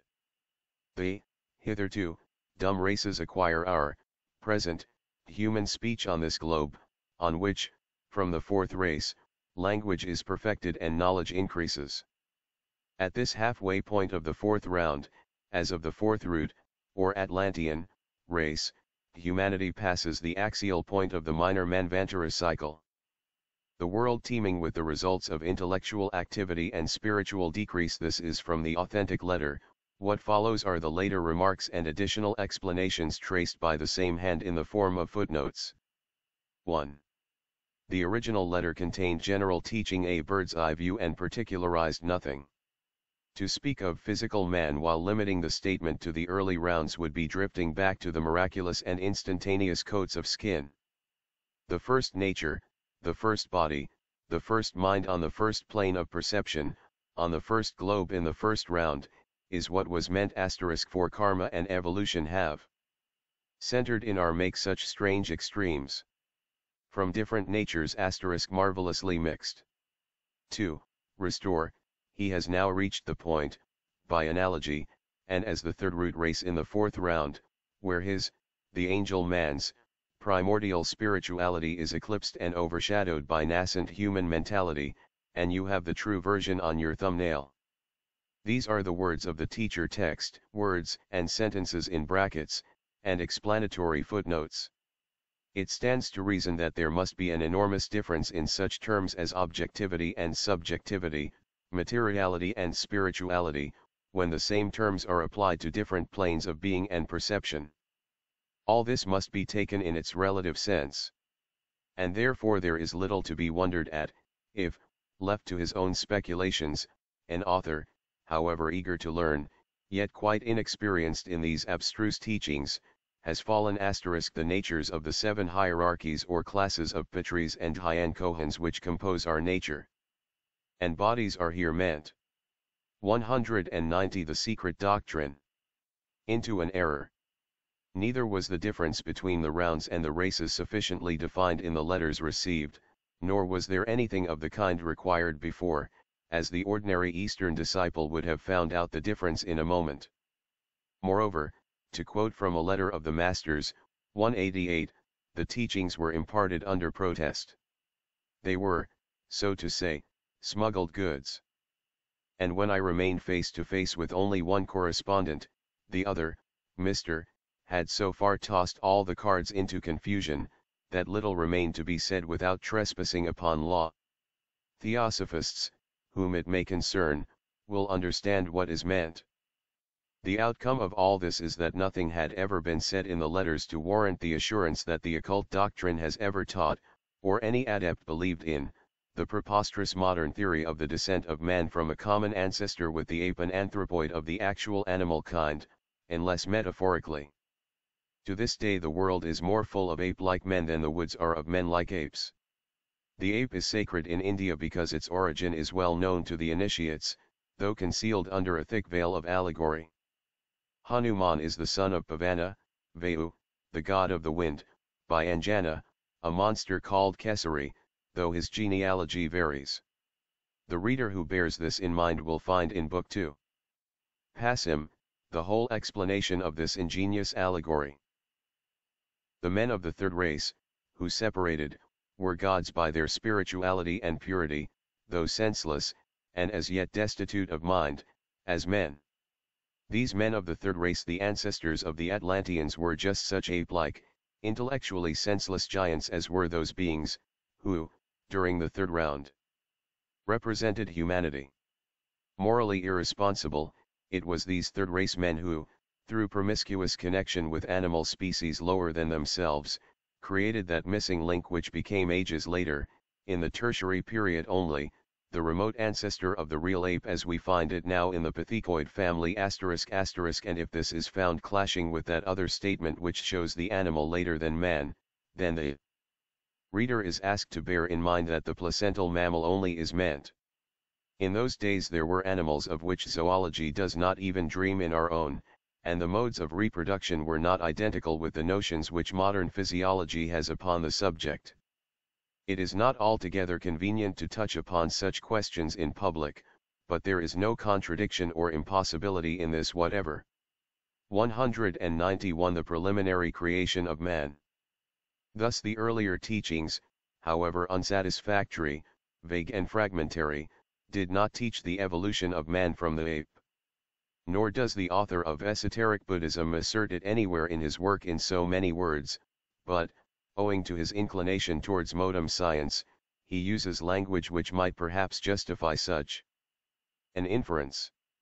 The man who preceded the fourth, the Atlantean race, however much he may have looked physically like a gigantic ape, the counterfeit of man who hath not the life of a man was still a thinking and already a speaking man. The Lemuro-Atlantean was a highly civilized race, and if one accepts tradition, which is better history than the speculative fiction which now passes under that name, he was higher than we are with all our sciences and the degraded civilization of the day. At any rate, the Lemuro-Atlantean of the closing third race was so. And now we may return to the stanzas. Stanza 6. Continued. 5 At the fourth round, or revolution of life and being around the 7 smaller wheels, a, the sons are told to create their images. 1/3 refuses. 2/3 obey. The full meaning of this sioka can be fully comprehended only after reading the detailed additional explanations in the Anthropogenesis and its commentaries, in Book 2. Between this sloka and the last, sloka 4 in this same stanza, extend long ages, and there now gleams the dawn and sunrise of another eon. The drama enacted on our planet is at the beginning of its fourth act, but for a clearer comprehension of the whole play the reader will have to turn back before he can proceed onward. For this verse belongs to the general cosmogony given in the archaic volumes, whereas Book 2 will give a detailed account of the creation or rather the formation, of the first human beings, followed by the second humanity, and then by the third, or, as they are called, the first, second, and the third root races. As the solid earth began by being a ball of liquid fire, of fiery dust and its protoplasmic phantom, so did man. 192 The secret doctrine. A. That which is meant by the qualification the fourth is explained as the fourth round only on the authority of the commentaries. It can equally mean fourth eternity as fourth round, or even the fourth, globe. 4, as will repeatedly be shown, it is the fourth sphere on the fourth or lowest plane of material life. And it so happens that we are in the fourth round, at the middle point of which the perfect equilibrium between spirit and matter had to take place. Asterisk says the commentary explaining the verse, the holy youths, the gods, refuse to multiply and create species after their likeness, after their kind.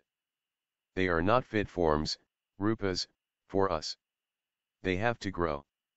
They refuse to enter the chayas, shadows or images, of their inferiors. Thus had selfish feeling prevailed from the beginning, even among the gods, and they fell under the eye of the karmic lipikas. They had to suffer for it in later births. How the punishment reached the gods will be seen in the second volume. Stanza 6. Continued.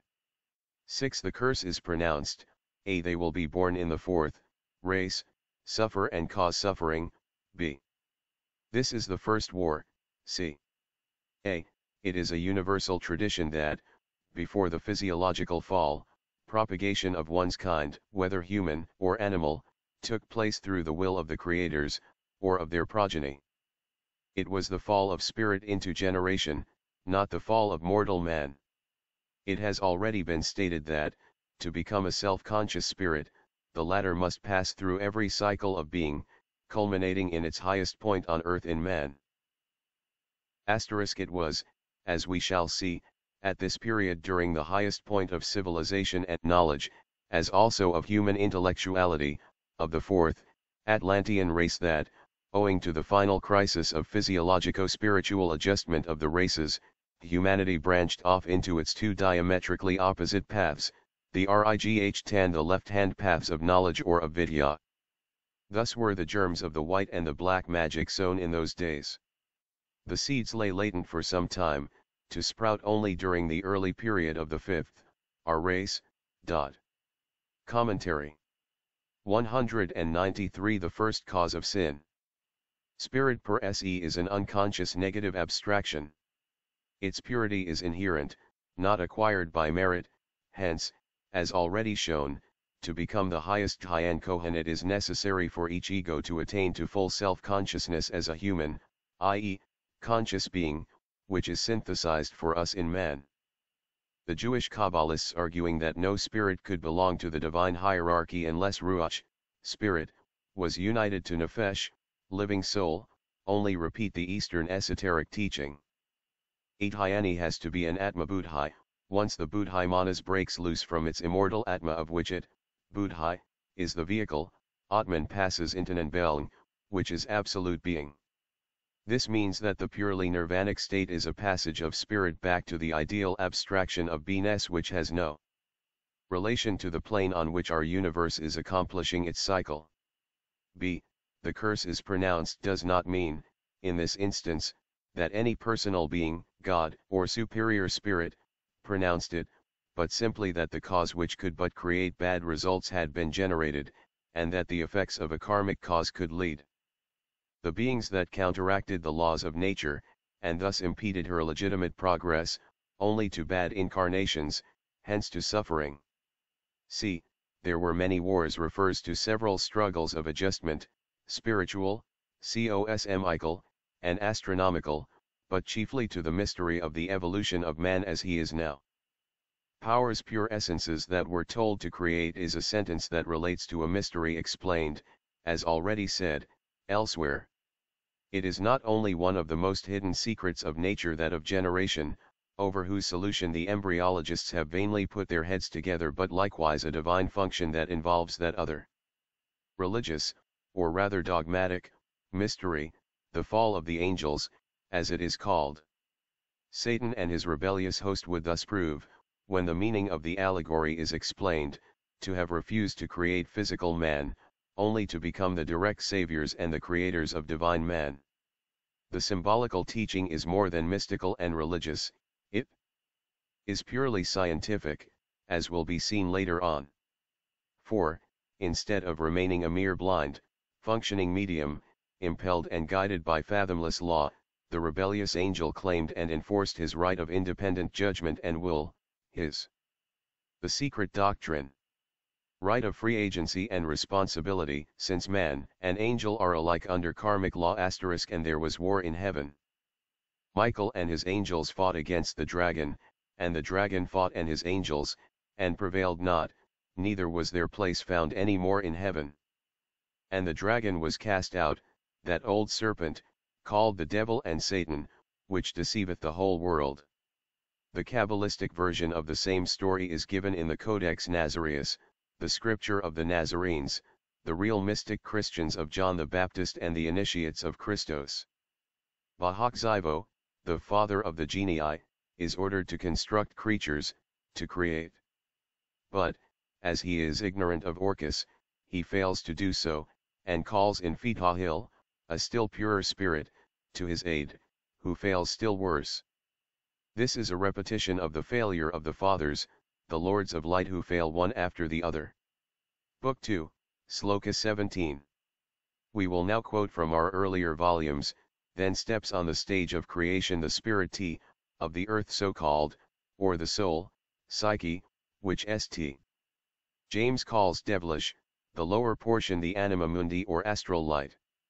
See the close of the sloka. With the Nazarenes and the Gnostics the spirit was * explaining Kabbalistic views. The author of the New Aspects of Life says of the fallen angels that, according to the symbolical teaching. Spirit, from being simply a functionary agent of God, became volitional in its developed and developing action, and, substituting its own will for the divine desire in its regard, so fell. Hence the kingdom and reign of spirits and spiritual action, which flow from and are the product of spirit volition, are outside, and contrasted with, and in contradiction to the kingdom of souls and divine action. So far, so good, but what does the author mean by saying, when man was created, he was human in constitution, with human affections, human hopes and aspirations? From this state he fell into the brute and savage. This is diametrically opposite to our Eastern teaching, and even to the Kabbalistic notion so far as we understand it, and to the Bible itself. This looks like corporealism and substantialism coloring positive philosophy, though it is rather hard to feel quite sure of the author's meaning, cp 235. A fall, however, from the natural into the supernatural and the animal supernatural, meaning the purely spiritual in this case, means what we suggest. On the authority of Irenaeus, of Justin Martyr and the Codex itself, Dunlap shows that the Nazarenes regarded spirit as a female and evil power in its connection with our earth. Dunlap, Sod, the son of the man, p. 52. The Codex repeats the allegory. Feminine. Thus the spirit of the earth, perceiving that for Fetahil, the newest man, the latest, the splendor was changed, and that for splendor existed decrease and damage, she awakes Karaptanos, who was frantic and without sense and judgment, and says to him, Arise, see, the splendor, light, of the newest man, Fetahil, has failed. To produce or create men, the decrease of this splendor is visible. Rise up, come with thy mother, the Spiritus, and free thee from limits by which thou art held, and those more ample than the whole world. After which follows the union of the frantic and blind matter, guided by the insinuations of the spirit, not the divine breath but the astral spirit, which by its double essence is already tainted with matter, and the offer of the mother being accepted, the Spiritus conceives 7 figures, and the 7 stellas, planets, which represent also the 7 capital sins, the progeny of an astral soul separated from its divine source, spirit, and matter, the blind demon of concupiscence. Seeing this, Fetahil extends his hand towards the abyss of matter, and says, Fet the earth exist, just as the abode of the powers has existed. Dipping his hand in the chaos, which he condenses, he creates our planet. Then the Codex proceeds to tell how Bahakzivo was separated from the Spiritus, and the genii or angels from the rebels. Then Mano 7. The greatest, who dwells with the greatest Furho, call Kabarzivo, known also by the name of Nebatiavar bar Iyufinifafan, helm and vine of the food of life, he being the third life, and commiserating the rebellious and foolish genii, on account of the magnitude of their ambition, says.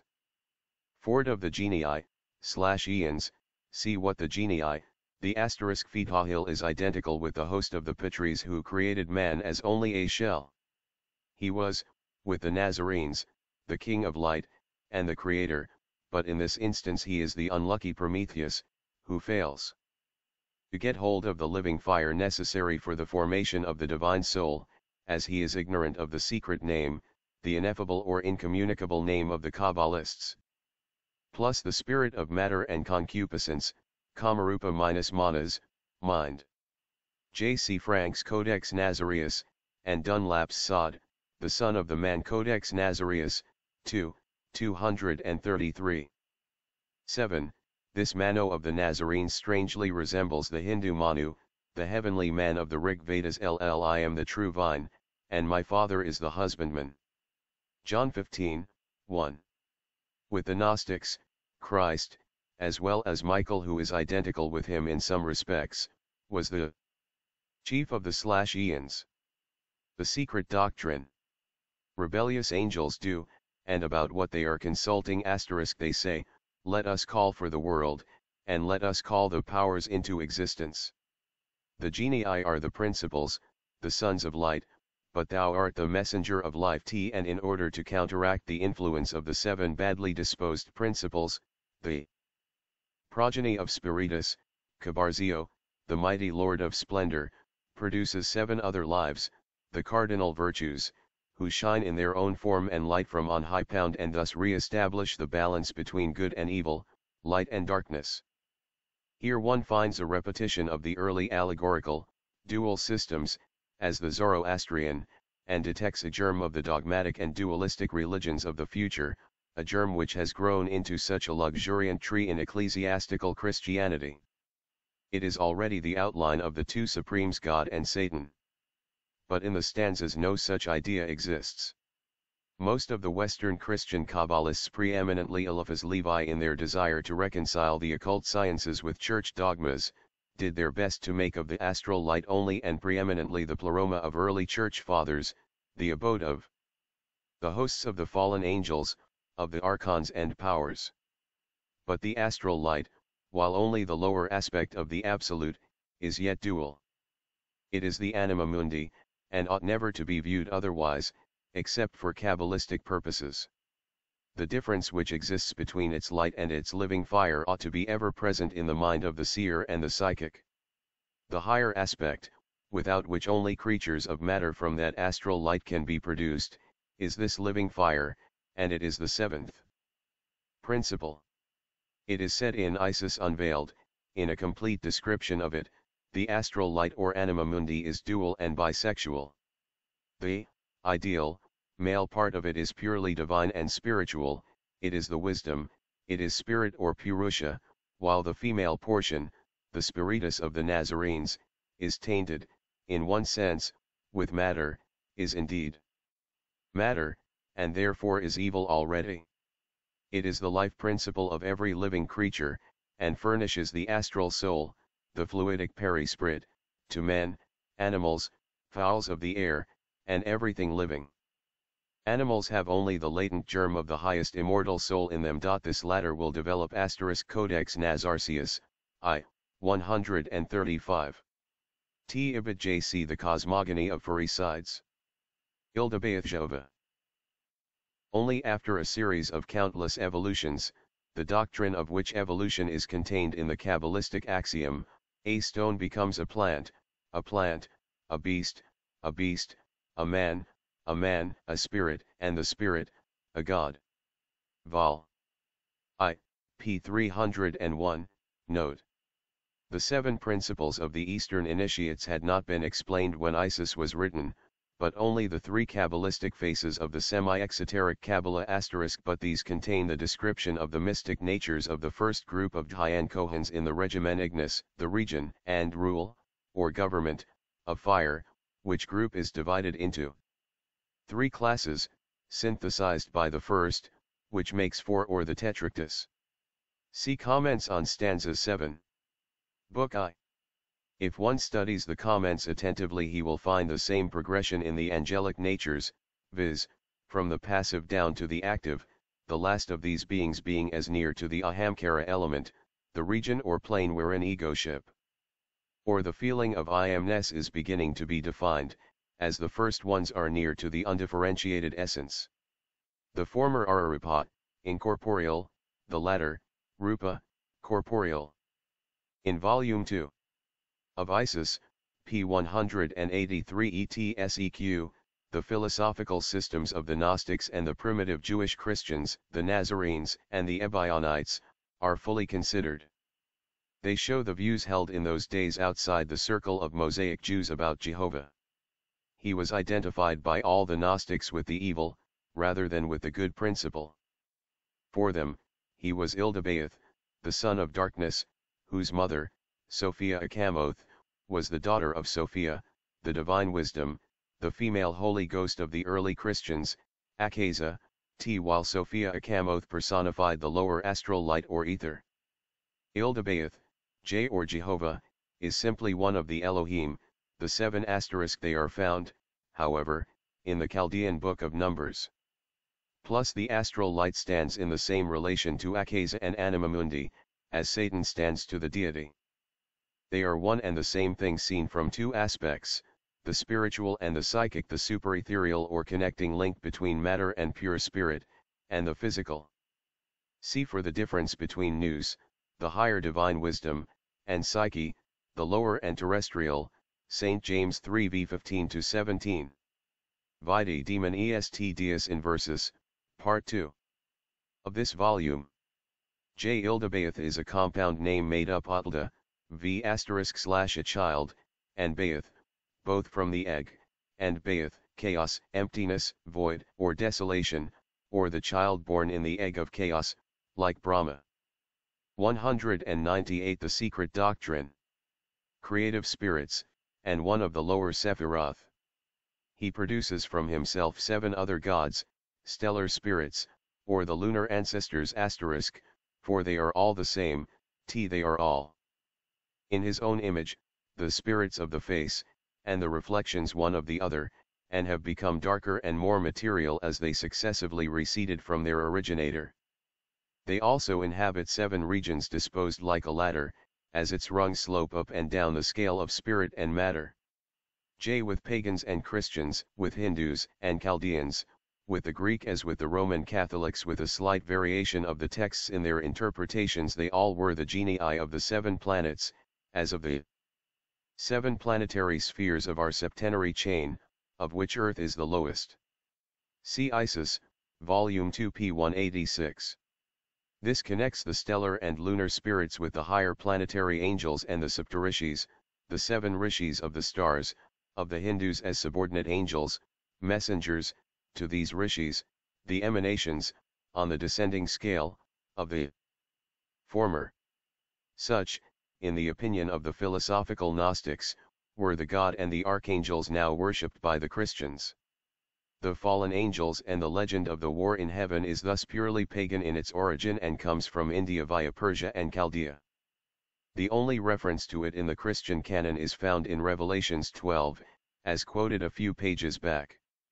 Thus Satan, once he ceases to be viewed in the superstitious, dogmatic, unphilosophical spirit of the churches, grows into the grandiose image of one who made of terrestrial a divine man, who gave him, throughout the long cycle of Maha Culpa, the law of the spirit of life, and made him free from the sin of ignorance, hence of death. See the section on Satan in Part 2.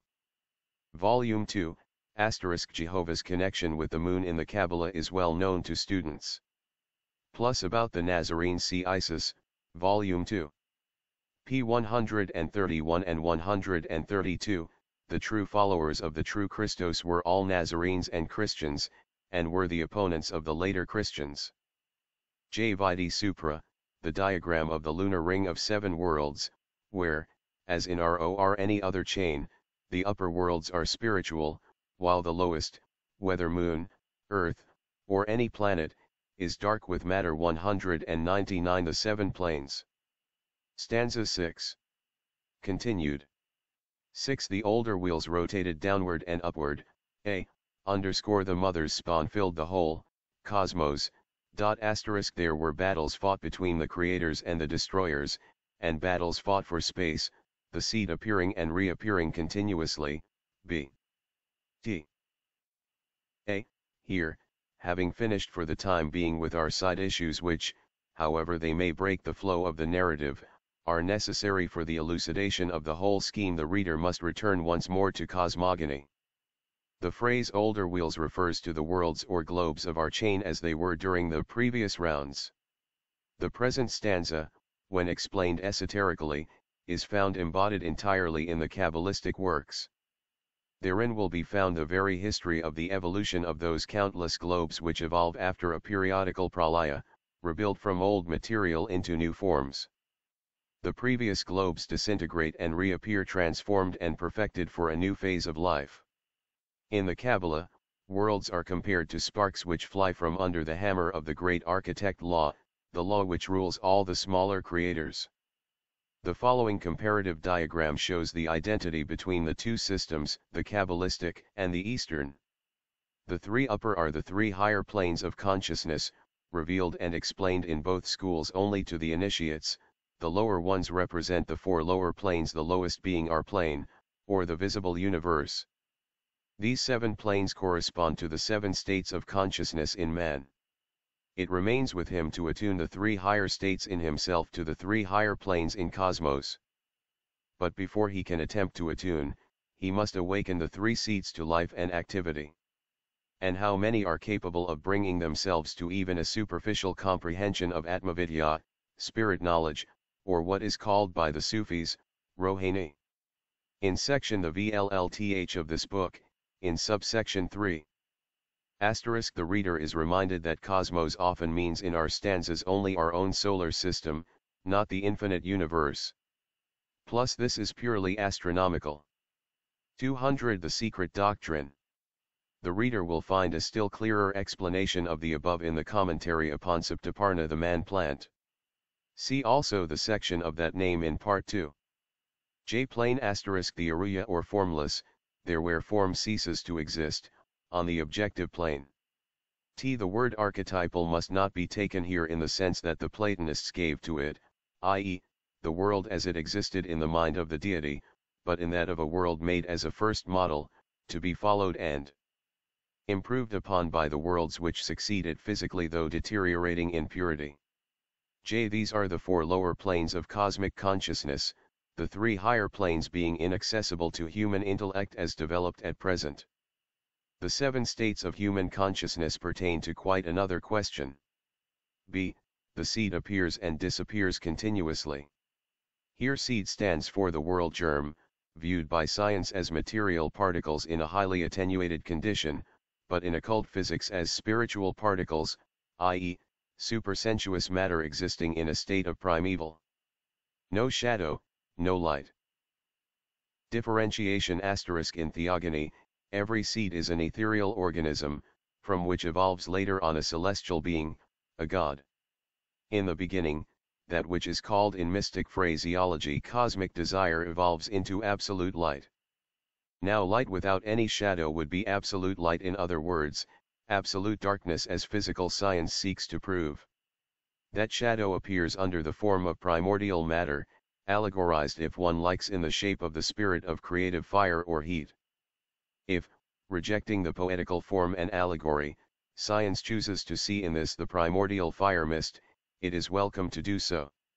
Whether one way or the other, whether Fahat or the famous force of science, nameless, and as difficult of definition as Fahat himself, that something caused the universe to move with circular motion, as Plato has it, or, as the occult teaching expresses it, the central sun causes Fahat to collect primordial dust in the form of balls, to impel them to move in converging lines and finally to approach each other and aggregate.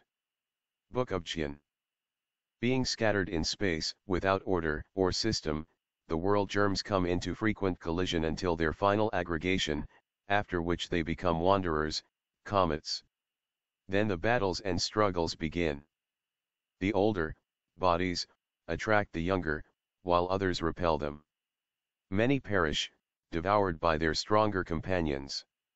Trios that escape become worlds. To see and appreciate the difference, the immense gulf that separates terrestrial matter from the finer grades of supersensuous matter, every astronomer, every chemist and physicist ought to be a psychometer, to say the least. He ought to be able to sense for himself that difference in which he now refuses to believe. Mrs. Elizabeth Denton, one of the most learned, and also one of the most materialistic and skeptical women of her age, the wife of Professor Denton, the well-known American geologist and the author of The Soul of Things, was, nevertheless, one of the most wonderful psychometers some years ago. This is what she described in one of her experiments, with a particle of a meteorite placed on her forehead, in an envelope. The lady, not being aware of what it contained, said, "What a difference between that which we recognize as matter here and that which seems like matter. There. In the one, the elements are so coarse and so angular, I wonder that we can endure it all, much more that we can desire to continue our present relations to it.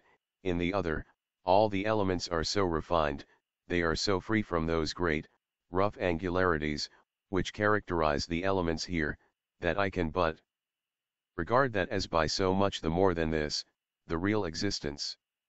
Volume 3 p. 345-6, plus when carefully analyzed and reflected upon, this will be found as scientific as science could make it, even at our late period. 202 The Secret Doctrine. We have been assured that there exist several modern works of speculative fancy upon such struggles for life in sidereal heaven, especially in the German language. We rejoice to hear it, for ours is an occult teaching lost in the darkness of archaic ages. We have treated of it fully in Isis Unveiled, and the idea of Darwinian-like evolution, of struggle for life and supremacy, and of the survival of the fittest among the hosts above as the hosts below, runs throughout both the volumes of our earlier work, written in 1876, see index in Isis Unveiled at the words Evolution Darwin Copula. Battle of Life, etc. etc. But the idea was not ours, it is that of antiquity. Even the Puranic writers have ingeniously interwoven allegory with cosmic facts and human events. Any symbologist may discern the astro-cosmical illusion even though he be unable to grasp the whole meaning. The great wars in heaven, in the Puranas, the wars of the Titans in Hesiod and other classical writers, the struggles, also in the Egyptian legend between Osiris and Typhon, and even those in the Scandinavian legends, all refer to the same subject. Northern mythology refers to it as the Battle of the Flames, the sons of Muspel who fought on the field of Wigred. All these relate to heaven and earth, and have a double and often even a triple meaning, an esoteric application to things above as to things below. They relate severally to astronomical, theogonical, and human struggles, to the adjustment of orbs, and the supremacy among nations and tribes. The struggle for existence and the survival of the fittest reigned supreme from the moment that cosmos manifested into being, and could hardly escape the observant eye of the ancient sages. Hence the incessant fights of Indra, the god of the firmament, with the Asuras degraded from high gods into cosmic demons, and with Vritri or Ahai, the battles fought between stars and constellations, between moon and planets later on incarnated as kings and mortals. Hence also the war in heaven of Michael and his host against the dragon, Jupiter and Lucifer Venus, when a third of the stars of the rebellious host was hurled down into space, and its place was found no more in heaven. As said long ago, this is the basic and fundamental stone of the secret cycles. It shows that the Brahmins and Tannim speculated on the creation and development of the world quite in a Darwinian way, both anticipating him and his school in the natural selection of species, the survival of the fittest. 203 The birth of the worlds and transformation. There were old worlds that perished conquered by the new, etc., etc., Isis Unveiled, Vol. 2, p. 260. The assertion that all the worlds, stars, planets, etc., as soon as a nucleus of primordial substance in the lay, undifferentiated, state is informed by the freed principles, of a just deceased sidereal body become first comets, and then suns to cool down to inhabitable worlds, is a teaching as old as the rishis. Thus the secret books distinctly teach, as we see, an astronomy that would not be rejected even by modern speculation could the latter thoroughly understand its teachings. 4. Archaic astronomy, and the ancient physical and mathematical sciences, expressed views identical with those of modern science, and many of far more momentous import. A struggle for life as a survival of the fittest in the worlds above, as on our planet here below, are distinctly taught. This teaching, however, although it would not be entirely rejected by science, is sure to be repudiated as an integral whole. For it avers that there are only 7 self-bound primordial gods emanated from the Trinitarian One. In other words, it means that all the worlds or sidereal bodies, always on strict analogy, are formed one from the other, after the primordial manifestation at the beginning of the great age is accomplished. The birth of the celestial bodies in space is compared to a crowd or multitude of pilgrims at the festival of the fires. 7 ascetics appear on the threshold of the temple with 7 lighted sticks of incense. At the light of these the first row of pilgrims light their incense sticks.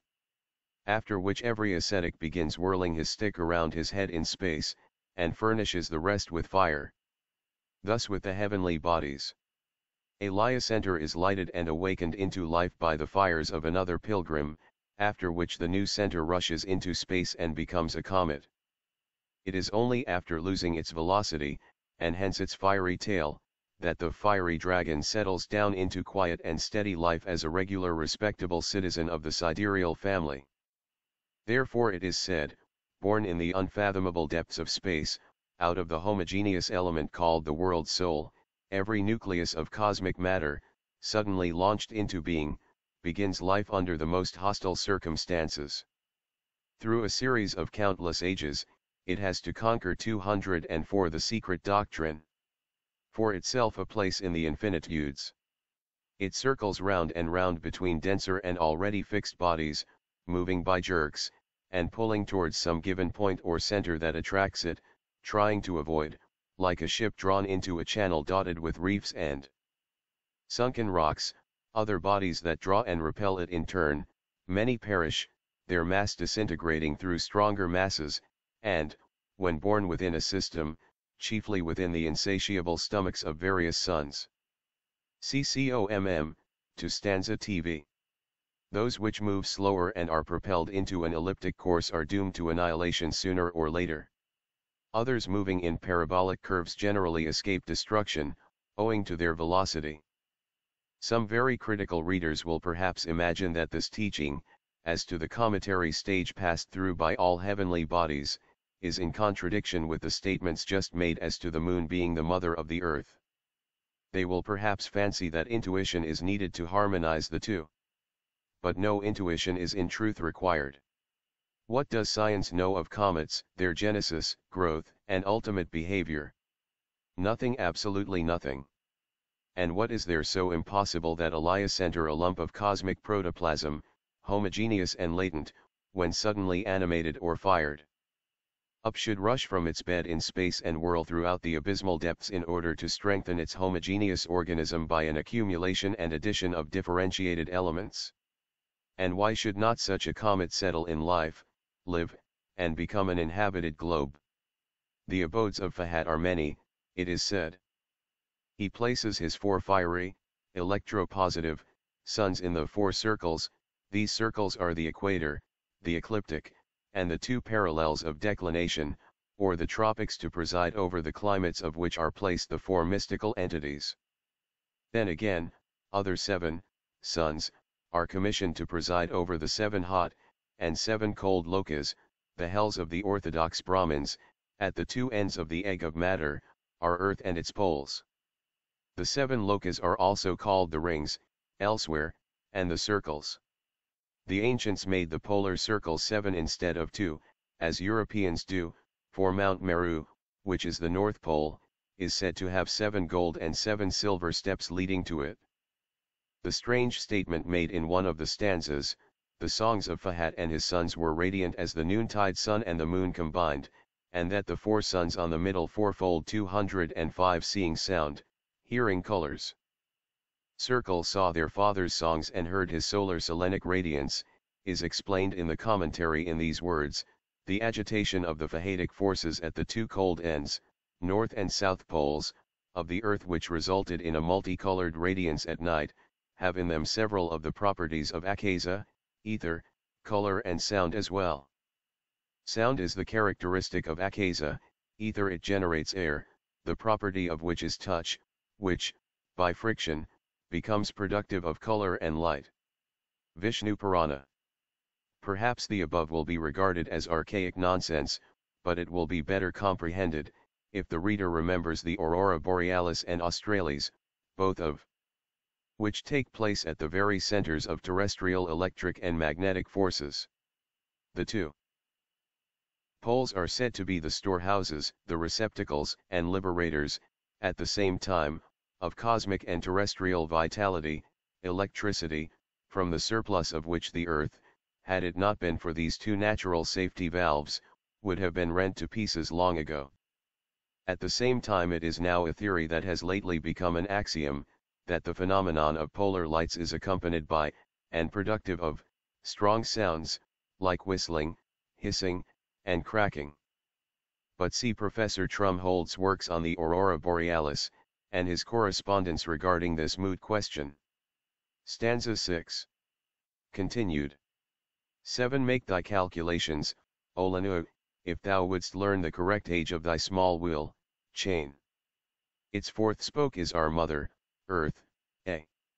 Reach the fourth fruit of the fourth path of knowledge that leads to nirvana, and thou shalt comprehend, for thou shalt see, b. A. The small wheel is our chain of spheres, and the fourth spoke is our earth, the fourth in the chain. It is one of those on which the hot, positive, breath of the sun has a direct effect ****. The 7 fundamental transformations of the globes or heavenly spheres, or rather of their constituent particles of matter, is described as follows: 1. The homogeneous, 2. The aeriform and radiant, gaseous, 3. Curd-like, nebulous, 4. Atomic, ethereal, beginning of motion, hence of differentiation, 5. Germinal, fiery, differentiated, but composed of the germs only of the elements, in their earliest states, they having 7 states, when completely developed on our earth, 6. Fourfold, vapory, the future earth, 7. Cold and depending, on the sun for life and light. 206. The secret doctrine.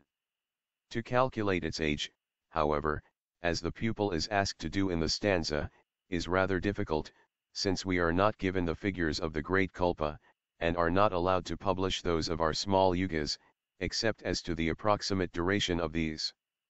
The older wheels rotated for 1 eternity and 1/2 of an eternity, it says. We know that by eternity the 7th part of 311,040,000,000,000 years, or an age of Brahma is meant.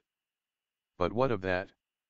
We also know that, to begin with, if we take for our basis the above figures, we have first of all to eliminate from the 100 years of Brahma, or 311,040,000,000,000 years, 2 years taken up by the Sandhyas, twilights, which leaves 98, as we have to bring it to the mystical combination 14x7.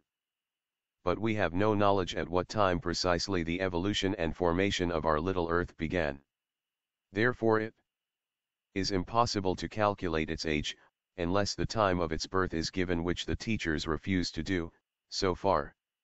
At the close of this book and in Book 2, however, some chronological hints will be given. We must remember, moreover, that the law of analogy holds good for the worlds, as it does for man, and that as the one, deity, becomes 2, deva or angel, and 2 becomes 3, or man, etc., etc., so we are taught that the Kurds, world stuff, become wanderers, comets, these become stars. And the stars, the centers of vortices, are sun and planets. To put it briefly, b. There are 4 grades of initiation mentioned in exoteric works, which are known respectively in Sanskrit as Rodapanna, Sagardagan, Anagaman, and Arhan, the 4 paths to nirvana. In this, our 4th round, bearing the same appellations. The Arhan, though he can see the past, the present, and the future, is not yet the highest initiate, for the adept himself, the initiated candidate, becomes Kila, pupil, to a higher initiate. 3 further higher grades have to be conquered by the Arhan, who would reach the apex of the ladder of Arhatship. There are those who have reached it even in this 5th race of ours, but the faculties necessary for the attainment of these higher * this cannot be so very unscientific, since Descartes thought also that the planets rotate on their axes. Because they were once lucid stars, the centers of vortices. 207. The tree from which the adepts grow. Grades will be fully developed in the average ascetic only at the end of this root race, and in the 6th and 7th. Thus there will always be initiates and the profane till the end of this minor manvantara, the present life cycle. The arhats of the fire mist of the 7th rung are but one remove from the root base of their hierarchy, the highest on earth, and our terrestrial chain. This root base has a name which can only be translated by several compound words into English: the ever-living human banyan. This wondrous being descended from a high region, they say, in the early part of the 3rd age, before the separation of the sexes of the third race. This third race is sometimes called collectively the sons of passive yoga, i.e., it was produced unconsciously by the second race, which, as it was intellectually inactive, is supposed to have been constantly plunged in a kind of blank or abstract contemplation, as required by the conditions of the yoga state. In the first or earlier portion of the existence of this third race, while it was yet in its state of purity, the sons of wisdom, who, as will be seen, incarnated in this third race, produced by Cryosakti a progeny called the sons of Ad or of the fire mist, the sons of will and yoga, etc. They were a conscious production, as a portion of the race was already animated with the divine spark of spiritual, superior intelligence. It was not a race, this progeny. It was at first a wondrous being, called the Initiator, and after him a group of semi-divine and semi-human beings. Set apart in archaic Genesis for certain purposes, they are those in whom are said to have incarnated the highest Dhyanis, Munis, and Rishis from previous Manvantaras to form the nursery for future human adepts, on this earth and during the present cycle. These sons of will and yoga bomb, so to speak, in an immaculate way, remained, it is explained, entirely apart from the rest of mankind. The being just referred to, which has to remain nameless, is the tree from which, in subsequent ages, all the great historically known sages and hierophants, such as the Rishi Kapila, Hermes, Enoch, Orpheus, etc., etc., have branched off. As objective man, he is the mysterious, to the profane the ever-invisible, yet ever-present personage about whom legends are rife in the East, especially among the occultists and the students of the sacred science. It is he who changes form, yet remains ever the same. And it is he again who holds spiritual sway over the 208 the secret doctrine. Initiated adepts throughout the whole world. He is, as said, the nameless one who has so many names, and yet whose names and whose very nature are unknown. He is the initiator, called the great sacrifice. For, sitting at the threshold of light, he looks into it from within the circle of darkness, which he will not cross, nor will he quit his post till the last day of this life cycle. Why does the solitary watcher remain at his self-chosen post? Why does he sit by the fountain of primeval wisdom, of which he drinks no longer, as he has naught to learn which he does not know, neither on this earth, nor in its heaven? Because the lonely, sore-footed pilgrims on their way back to their home are never sure to the last moment of not losing their way in this limitless desert of illusion and matter called earth life. Because he would fain show the way to that region of freedom and light, from which he is a voluntary exile himself, to every prisoner who has succeeded in liberating himself from the bonds of flesh and illusion. Because, in short, he has sacrificed himself for the sake of mankind, though but a few elect may profit by the great sacrifice, it is under the direct, silent guidance of this great, Guru that all the other less divine teachers and instructors of mankind became, from the first awakening of human consciousness, the guides of early humanity. It is through these sons of God that infant humanity got its first notions of all the arts and sciences, as well as of spiritual knowledge, and it is they who have laid the first foundation stone of those ancient civilizations that puzzle so sorely our modern generation of students and scholars. **** Let those who doubt this statement explain the mystery of the extraordinary knowledge possessed by the ancients alleged to have developed from lower and animal-like savages, the cavemen of the Paleolithic age, on any other equally reasonable grounds. Let them turn to such works as those of Vitruvius Pollio of the Augustan age, on architecture, for instance, in which all the rules of proportion are those taught anciently at initiations, if he would acquaint himself with the truly divine art, and understand the deep esoteric significance hidden in every rule and law of proportion. No man descended from a Paleolithic cave dweller could ever evolve such a science unaided, even in millenniums of thought and intellectual evolution.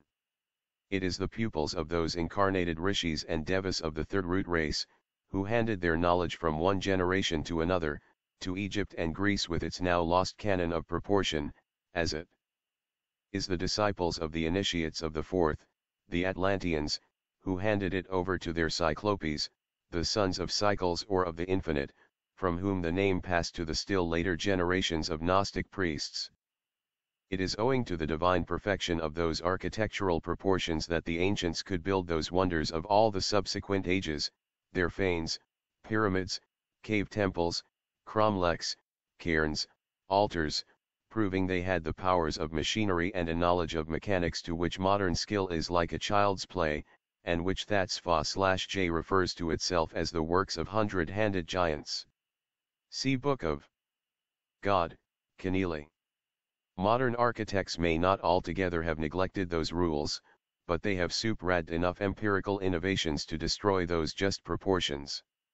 It is Vitruvius who gave to posterity the rules of construction of the Grecian temples erected to the immortal gods, and the 10 books of Marcus Vitruvius Pollio on architecture, of one, in short, who was an initiate, can only be studied esoterically. The Druidical circles, the dolmen, the temples of India, Egypt, and Greece, the towers and the 127 towns in Europe which were found Cyclopean in origin by the French Institute, are all the work of initiated priest architects, the descendants of those primarily taught by the sons of God, justly called the builders. This is what appreciative posterity says of those descendants. They used neither mortar nor cement, nor steel, nor iron to cut the stones with, and yet they were so artfully wrought that in many places the joints are not seen, though many of the stones, as in Peru, are 18 feet thick, and in the walls of the fortress of Cuzco there are stones of a still greater size. Acosta, 6:14.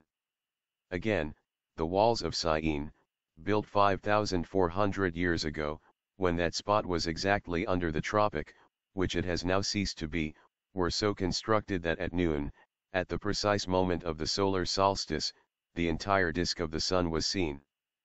Reflected on their surface a work which the united skill of all the astronomers of Europe would not now be able to effect. Keneally, Book of God. 209, The Sacred Island. Although these matters were barely hinted at in Isis Unveiled, it will be well to remind the reader of what was said in Volume I, pp. 587 to 593, concerning a certain sacred island in Central Asia, and to refer him for further details to the chapter in Book 2 on the Sons of God and the Sacred Island.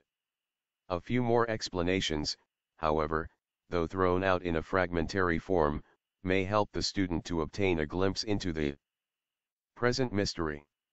To state at least one detail concerning these mysterious sons of God in plain words. It is from them, these Brahmaputras, that the Hidwajas, the initiated Brahmins of old, justly claimed descent, while the modem Brahmin would have the lowest castes believe literally that they issued direct from the mouth of Brahma. This is the esoteric teaching, which adds moreover that, although these descendants, spiritually of course, from the sons of will and yoga, became in time divided into opposite sexes, as their Cryosacti progenitors did themselves, later on, yet even their degenerate descendants have down to the present day retained a veneration and respect for the creative 210 the secret doctrine function, and still regard it in the light of a religious ceremony, whereas the more civilized nations consider it as a mere animal function. Compare the Western views and practice in these matters with the institutions of Manu in regard to the laws of Grihastha and married life. The true Brahmin is thus indeed he whose 7 forefathers have drunk the juice of the moon plant, Soma, and who is a Trisupama, for he has understood the secret of the Vedas. And, to this day, such Brahmins know that, during its early beginnings, psychic and physical intellect being dormant and consciousness still undeveloped, the spiritual conceptions of that race were quite unconnected with its physical surroundings. That divine man dwelt in his animal though externally human form, and, if there was instinct in him, no self-consciousness came to enlighten the darkness of the latent fifth principle. When, moved by the law of evolution, the lords of wisdom infused into him the spark of consciousness, the first feeling it awoke to life and activity was a sense of solidarity, of oneness with his spiritual creators. As the child's first feeling is for its mother and nurse, so the first aspirations of the awakening consciousness in primitive man were for those whose element he felt within himself, and who yet were outside, and independent of him. Devotion arose out of that feeling, and became the first and foremost motor in his nature, for it is the only one which is natural in our heart, which is innate in us, and which we find alike in human babe and the young of the animal. This feeling of irrepressible, instinctive aspiration in primitive man is beautifully, and one may say intuition ally, described by Carlyle. The great antique heart, he exclaims, how like a child's in its simplicity, like a man's in its earnest solemnity and depth. Heaven lies over him wheresoever he goes or stands on the earth, making all the earth a mystic temple to him, the earth's business all a kind of worship. Glimpses of bright creatures flash in the common sunlight, angels yet hover, doing God's messages among men. Wonder, miracle, encompass the man, he lives in an element of miracle star. A great law of duty, high as these two infinitudes, heaven and hell, dwarfing all else, annihilating all else, it was a reality, and it is one, the garment. That which was natural in the sight of primitive man has become only now miracle to us, and that which was to him a miracle could never be expressed in our language. 211 The sons of wisdom, only of it is dead, the essence of it lives through all times and all eternity. It lives undeniably, and has settled in all its ineradicable strength and power in the Asiatic Aryan heart from the third race direct through its first mind-born sons, the fruits of Cryosacti. As time rolled on, the holy caste of initiates produced but rarely, and from age to age, such perfect creatures, beings apart, inwardly, though the same as those who produced them, outwardly. While in the infancy of the third primitive race, a creature of a more exalted kind was wanting yet, and therefore was designed, conscious of thought, of more capacious breast for empire formed and fit to rule the rest. It was called into being, a ready and perfect vehicle for the incarnating denizens of higher spheres, who took forthwith their abodes in these forms born of spiritual will and the natural divine power in man. It was a child of pure spirit, mentally unalloyed with any tincture of earthly element. Its physical frame alone was of time and of life, as it drew its intelligence direct from above.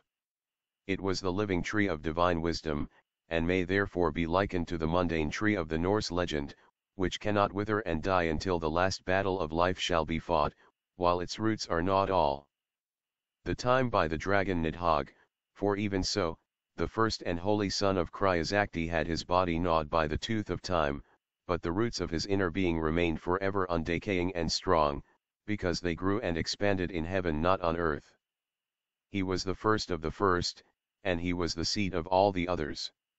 There were other sons of Cryosacti produced by a second spiritual effort, but the first one has remained to this day the seed of divine knowledge, the one and the supreme among the terrestrial sons of wisdom. Of this subject we can say no more, except to add that in every age, even in our own, there have been great intellects who have understood the problem correctly. How comes our physical body to the state of perfection it is found in now? Through millions of years of evolution, of course, yet never through, or from, animals, as taught by materialism. For, as Carlyle says, the essence of our being, the mystery in us that calls itself, what words have we for such things? It is a breath of heaven. 212 The secret doctrine.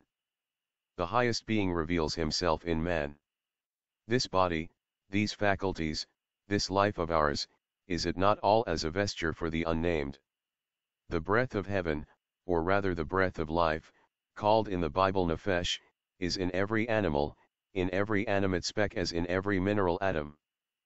But none of these has, like man, the consciousness of the nature of that highest being / as none has that divine harmony in its form which man possesses. It is, as Novalis said, and no one since has said it better, as repeated by Carlyle, there is but one temple in the universe, and that is the body of man. Nothing is holier than that high form. We touch heaven when we lay our hand on a human body. This sounds like a mere flourish of rhetoric, adds Carlyle, but it is not so. If well meditated it will turn out to be a scientific fact, the expression, of the actual truth of the thing. We are the miracle of miracles, the great inscrutable mystery. There is no nation in the world in which the feeling of devotion or of religious mysticism is more developed and prominent than in the Hindu people. See what Max Muller says of this idiosyncrasy and national feature in his works. This is direct inheritance from the primitive conscious men of the third race. 213 The Creative Powers. Stanza 7. 1. Behold the beginning of sentient formless life, a. First, the divine vehicle, b. the one from the mother spirit Atman, then the spiritual, Atma Buddhi, spirit soul, c. again, the 3 from the 1, d. the 4 from the 1, e. and the 5, f. from which the 3, the 5 and the 7, g. These are the threefold and the fourfold downward, the mind-born sons of the first Lord, Avalokiteswara, the shining 7, the builders, t. It is they who are thou, me, him, Olanu, they who watch over thee and thy mother, Bhumi, the earth. A. The hierarchy of creative powers is divided into 7, or 4 and 3, esoteric, within the 12 great orders, recorded in the 12 signs of the zodiac, the 7 of the manifesting scale being connected, moreover, with the 7 planets. All this is subdivided into numberless groups of divine spiritual, semi-spiritual, and ethereal beings. The chief hierarchies among these are hinted at in the great quaternary, or the 4 bodies and the 3 faculties of Brahma exoterically, and the Panchagyam, the 5 Brahmas, or the 5 Dhyani Buddhas in the Buddhist system. The highest group is composed of the divine flames, so-called, also spoken of as the fiery lions and the lions of life, whose esotericism is securely hidden in the zodiacal sign of Leo. It is the nucleole of the superior divine world, see commentary in first pages of Addendum. They are the formless fiery breaths, identical in one aspect with the upper Sephirothal triad, which is placed by the Kabbalists in the archetypal world.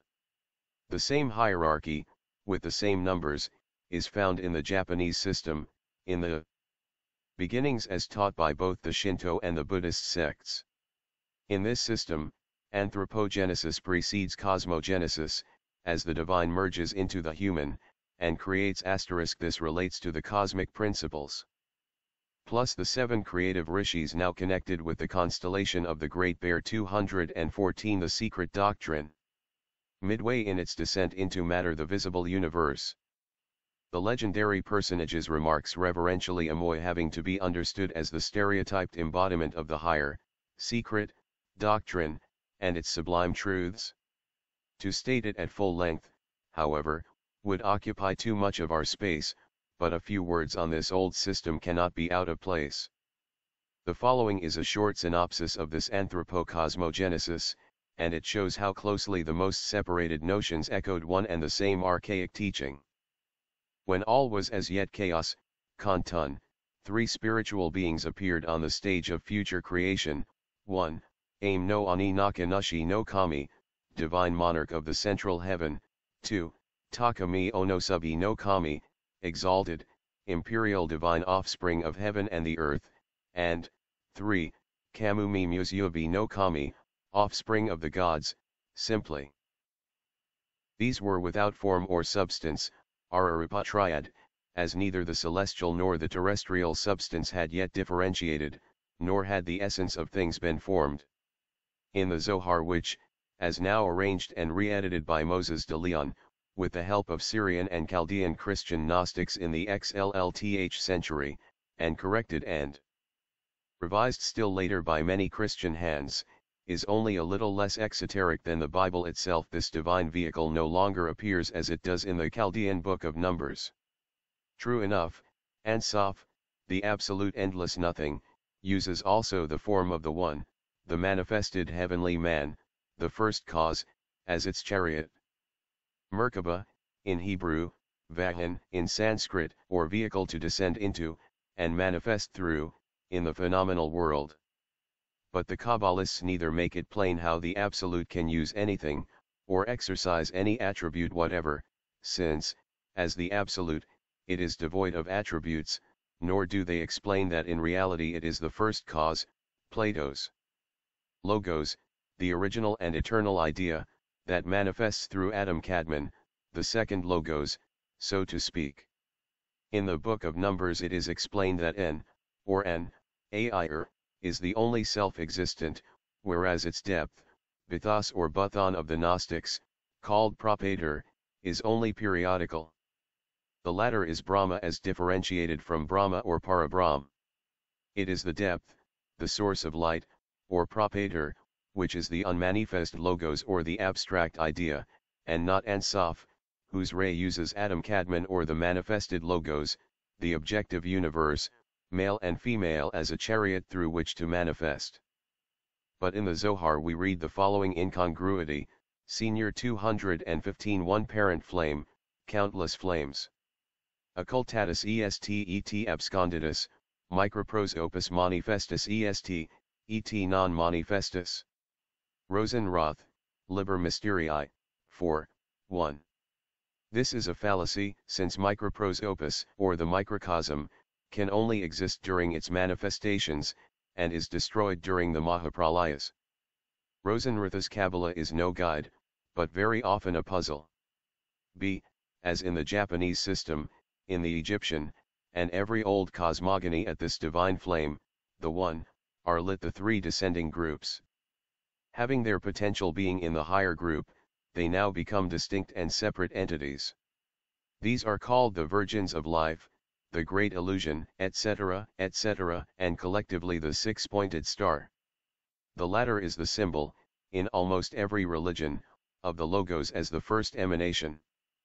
It is that of Vishnu in India, the chakra or wheel, and the glyph of the tetragrammaton, the he of the four letters, or metaphorically the limbs of microprosopus in the Kabbalah, which are 10 and 6 respectively. The later Kabbalists, however, especially the Christian mystics, have played sad havoc with this magnificent symbol *, for the 10 limbs of the heavenly man are the 10 Sephiroth, but the first heavenly man is the unmanifest spirit of the universe, and ought never to be degraded into micropros opus, the lesser face or countenance, the prototype of man on the terrestrial plane. Plus of this, however, later on.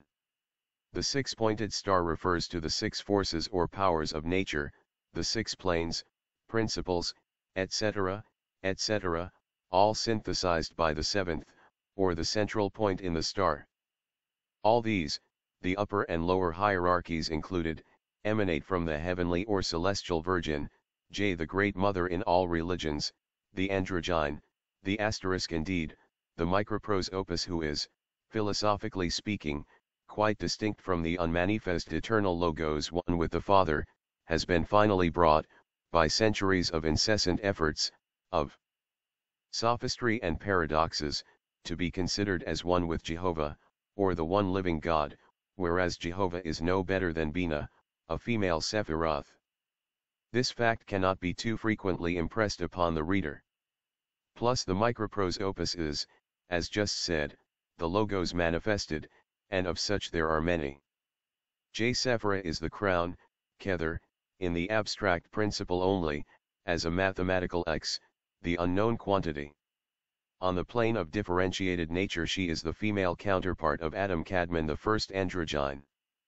The Kabbalah teaches that the word Phyatlax, Genesis Chi, referred to the formation and evolution of the Sephiroth, and not to light as opposed to darkness.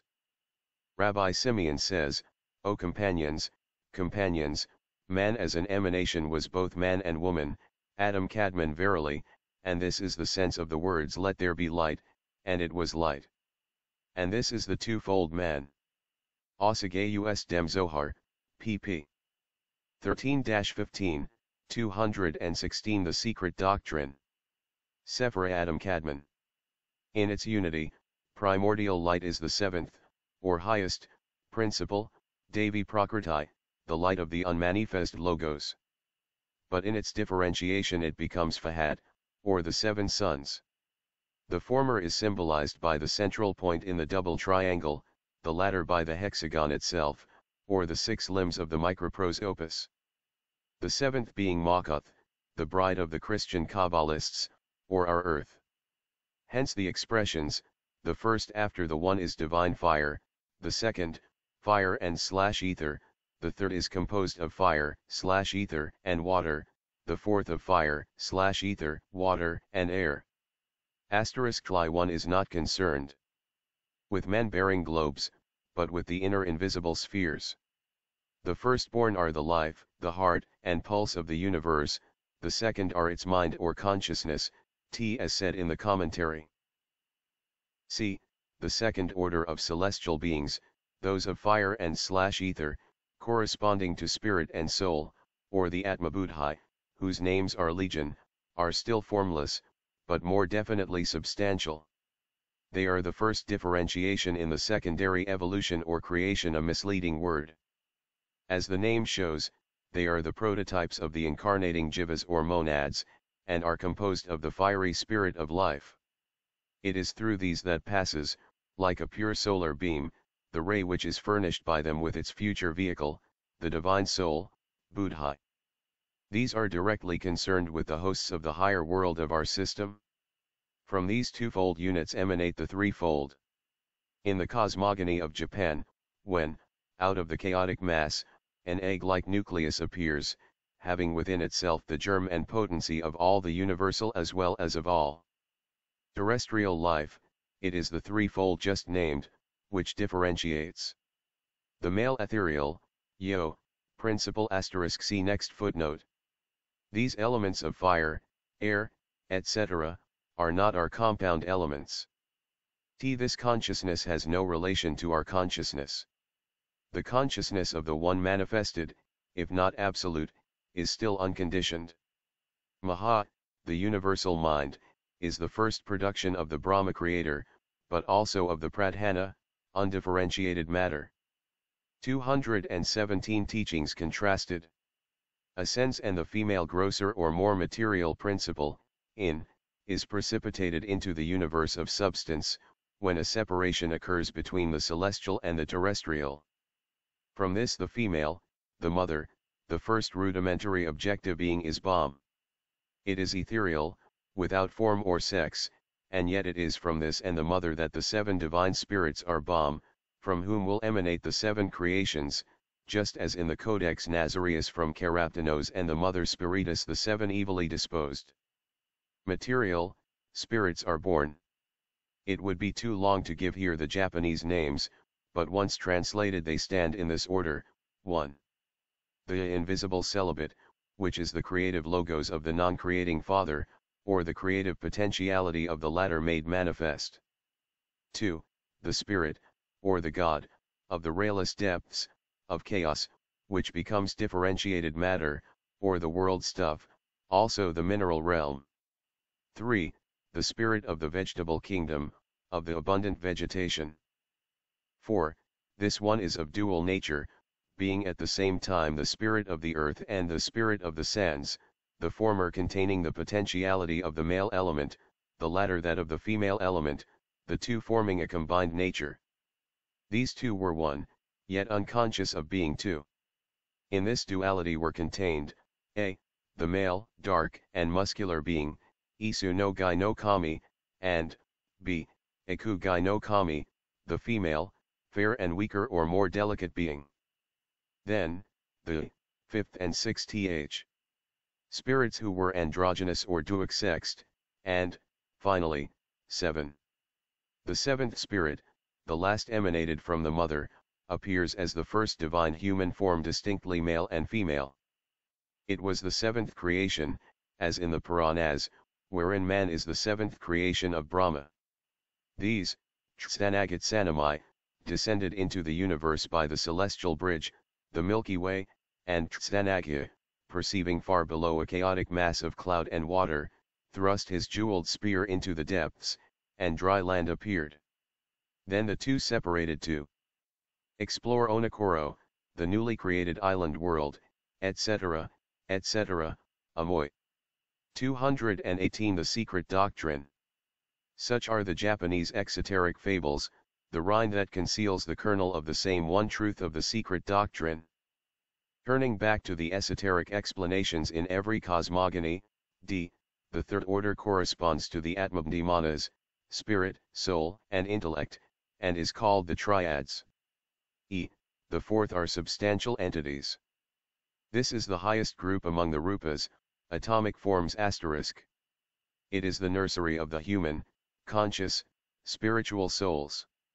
They are called the imperishable jivas, and constitute, through the order below their own, the first group of the first septenary and host the great mystery of human conscious and *. It is worthy of notice that, while rejecting as a superstition of occultism, and religion too, the theory of substantial and invisible beings called angels, elementals, etc. without, of course, having ever looked into the philosophy of these incorporeal entities, or thought over them modern chemistry, owing to observation and discovery, should have unconsciously been forced to adopt and recognize the same ratio of progression and order in the evolution of chemical atoms as occultism does, both for its dhyanis and atoms analogy being its first law. As seen above, the very first group of the Rupa angels is quaternary, an element being added to each in descending order. So are the atoms, adopting the phraseology of chemistry, monatomic, diatomic, and tetratomic, progressing downwards. Let it be remembered that fire, water, and air, or the elements of primary creation so-called, are not the compound elements they are on earth, but noumenal homogeneous elements the spirits thereof. Then follow the septenary groups or hosts. Placed on parallel lines in a diagram with atoms, the natures of those beings would be seen to correspond in their downward scale of progression to composite elements in a mathematically identical manner, as to analogy. This refers, of course, only to diagrams made by the occultists, for were the scale of angelic beings to be placed on a parallel line with the scale of the chemical atoms of science from the hypothetical helium down to uranium, they would of course be found to differ. For these have, as correspondents on the astral plane, only the four lowest orders, the higher three principles in the atom, or rather molecule or chemical element, being perceptible only to the initiated Dangma's eye. But then, if chemistry desired to find itself on the right path, it would have to correct its tabular arrangement by that of the occultists, which it may refuse to do. In esoteric philosophy, every physical particle corresponds to and depends on its higher noumenon, the being to whose essence it belongs, and above as below, the spiritual evolves from the divine, the psychomental from the spiritual, tainted from its lower plane by the astral, the whole animate and, seemingly, inanimate nature evolving on parallel lines, and drawing its attributes from above as well as from below. The number 7 does not imply only 7 entities, but 7 groups or hosts, as explained before. The highest group, the Asuras born in Brahma's first body which turned into night, are septenary, i.e., divided like the Pitris into 7 classes, 3 of which are arupa, bodiless, and 4 with bodies. See Vishnu Purana, Book I. They are in fact more truly our Pitris, ancestors, than the Pitris who projected the first physical men. See Book 2. 219. The hierarchies of spirits. Intellectual being. For the latter are the field wherein lies concealed in its privation the germ that will fall into generation. That germ will become the spiritual potency in the physical cell that guides the development of the embryo, and which is the cause of the hereditary transmission of faculties and all the inherent qualities in man. The Darwinian theory, however, of the transmission of acquired faculties, is neither taught nor accepted in occultism. Evolution, in it, proceeds on quite other lines, the physical, according to esoteric teaching, evolving gradually from the spiritual, mental, and psychic. This inner soul of the physical cell, this spiritual plasm that dominates the germinal plasm, is the key that must open one day the gates of the terra incognita of the biologist, now called the dark mystery of embryology. See text and note infra. The fifth group is a very mysterious one, as it is connected with the microcosmic pentagon, the 5-pointed star representing man. In India and Egypt these dhyanis were connected with the crocodile, and their abode is in Capricornus. These are convertible terms in Indian astrology, as this 10th sign of the zodiac is called Makara, loosely translated crocodile. The word itself is occultly interpreted in various ways, as will be shown further on. In Egypt, the defunct man whose symbol is the pentagram or the five-pointed star, the points of which represent the limbs of a man, was shown emblematically transformed into a crocodile, Sabak or Sevik or seventh, as Mr. Gerald Massey says, showing it as having been the type of intelligence, is a dragon in reality, not a crocodile. He is the dragon of wisdom or manas, the human soul, mind, the intelligent principle, called in our esoteric philosophy the fifth principle.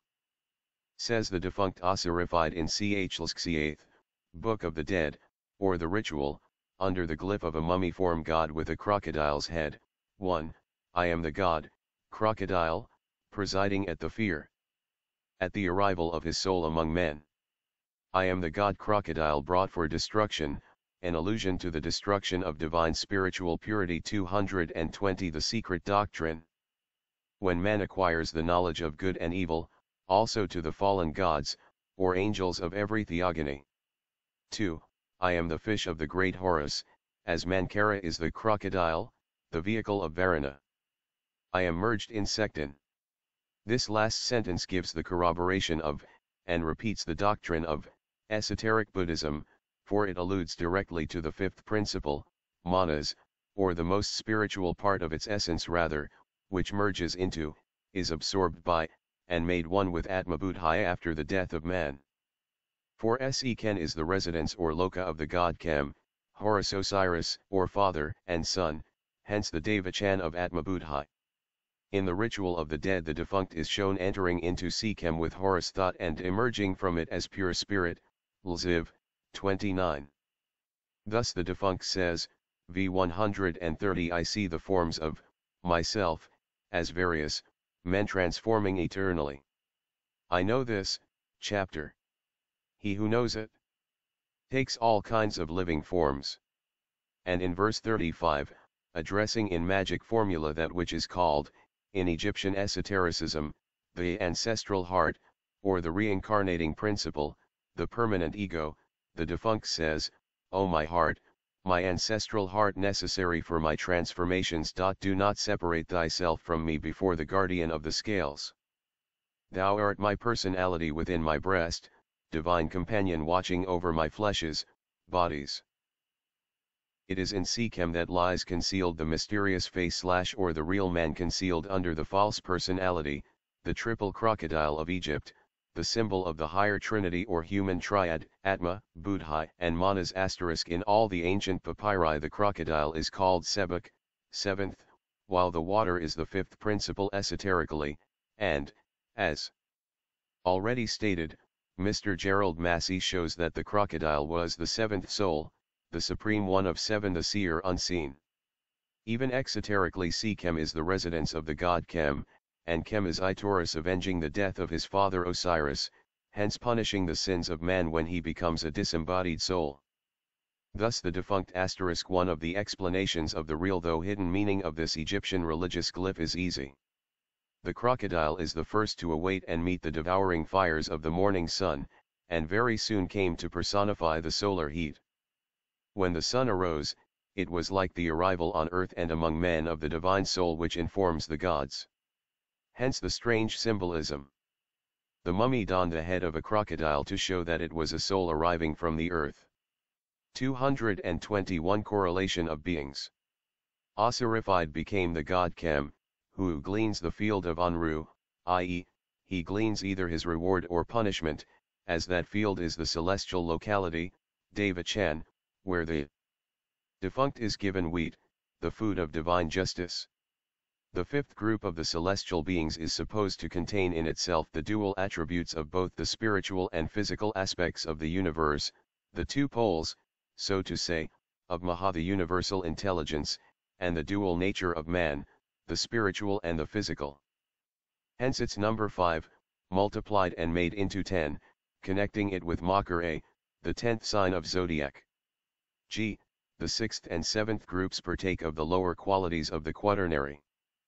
They are conscious, ethereal entities, as invisible as ether, which are shot out like the boughs of a tree from the first central group of the four, and shoot out in their turn numberless side groups, the lower of which are the nature spirits, or elementals of countless kinds and varieties, from the formless and unsubstantial the ideal thoughts of their creators down to the atomic, though, to human perception, invisible organisms. The latter are considered as the spirits of atoms, for they are the first remove, backwards, from the physical atom sentient, if not intelligent creatures. They are all subject to karma, and have to work it out through every cycle. For, as the doctrine teaches, there are no such privileged beings in the universe, whether in our or in other systems, in the outer or the inner world / as the angels of the Western religion and the Judean.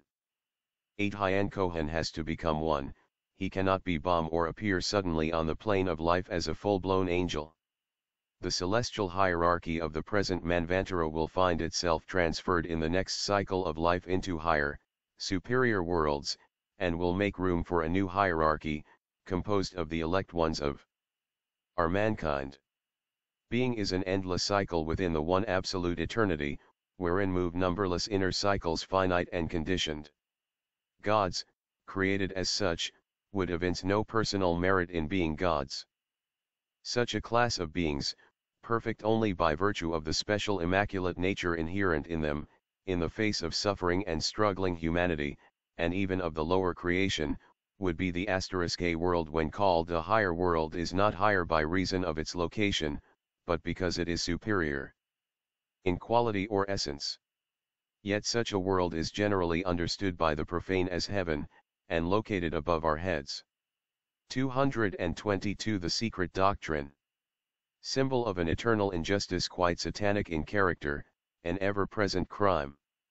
It is an anomaly and an impossibility in nature.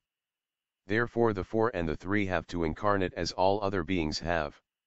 This sixth group, moreover, remains almost inseparable from man, who draws from it all but his highest and lowest principles, or his spirit and body, the five middle human principles being the very essence of those. Hyanis * alone, the divine ray, the Atman, proceeds directly from the one. When asked how that can be, how is it possible to conceive that those gods, or angels, can be at the same time their own emanations and their personal selves?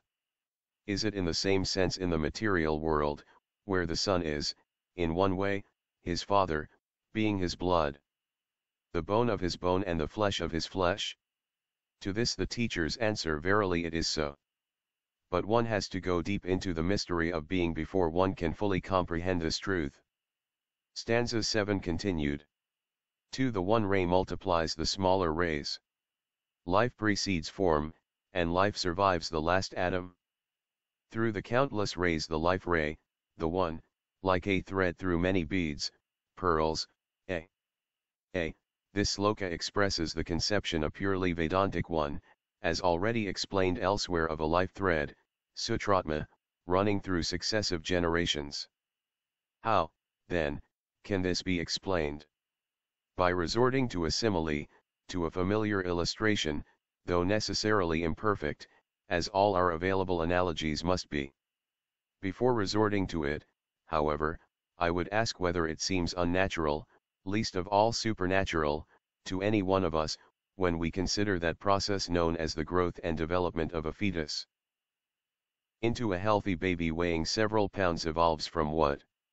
From the segmentation of an infinitesimally small ovum and a spermatozoon, and afterwards we see that baby develop into a 6-foot man. This refers to the atomic and physical * Paracelsus calls them the Flagi, the Christians, the guardian angels, the occultist, the ancestors, the Pitris. They are the six-fold Hyan Kohans, having the 6 spiritual elements in the composition of their bodies, in fact, men, minus the physical body. 223 The mystery of being. Expansion from the microscopically small into something very large, from the to the naked eye unseen, into the visible and objective. Science has provided for all this, and, I dare say, Her theories, embryological, biological, and physiological, are correct enough so far as exact observation of the material goes.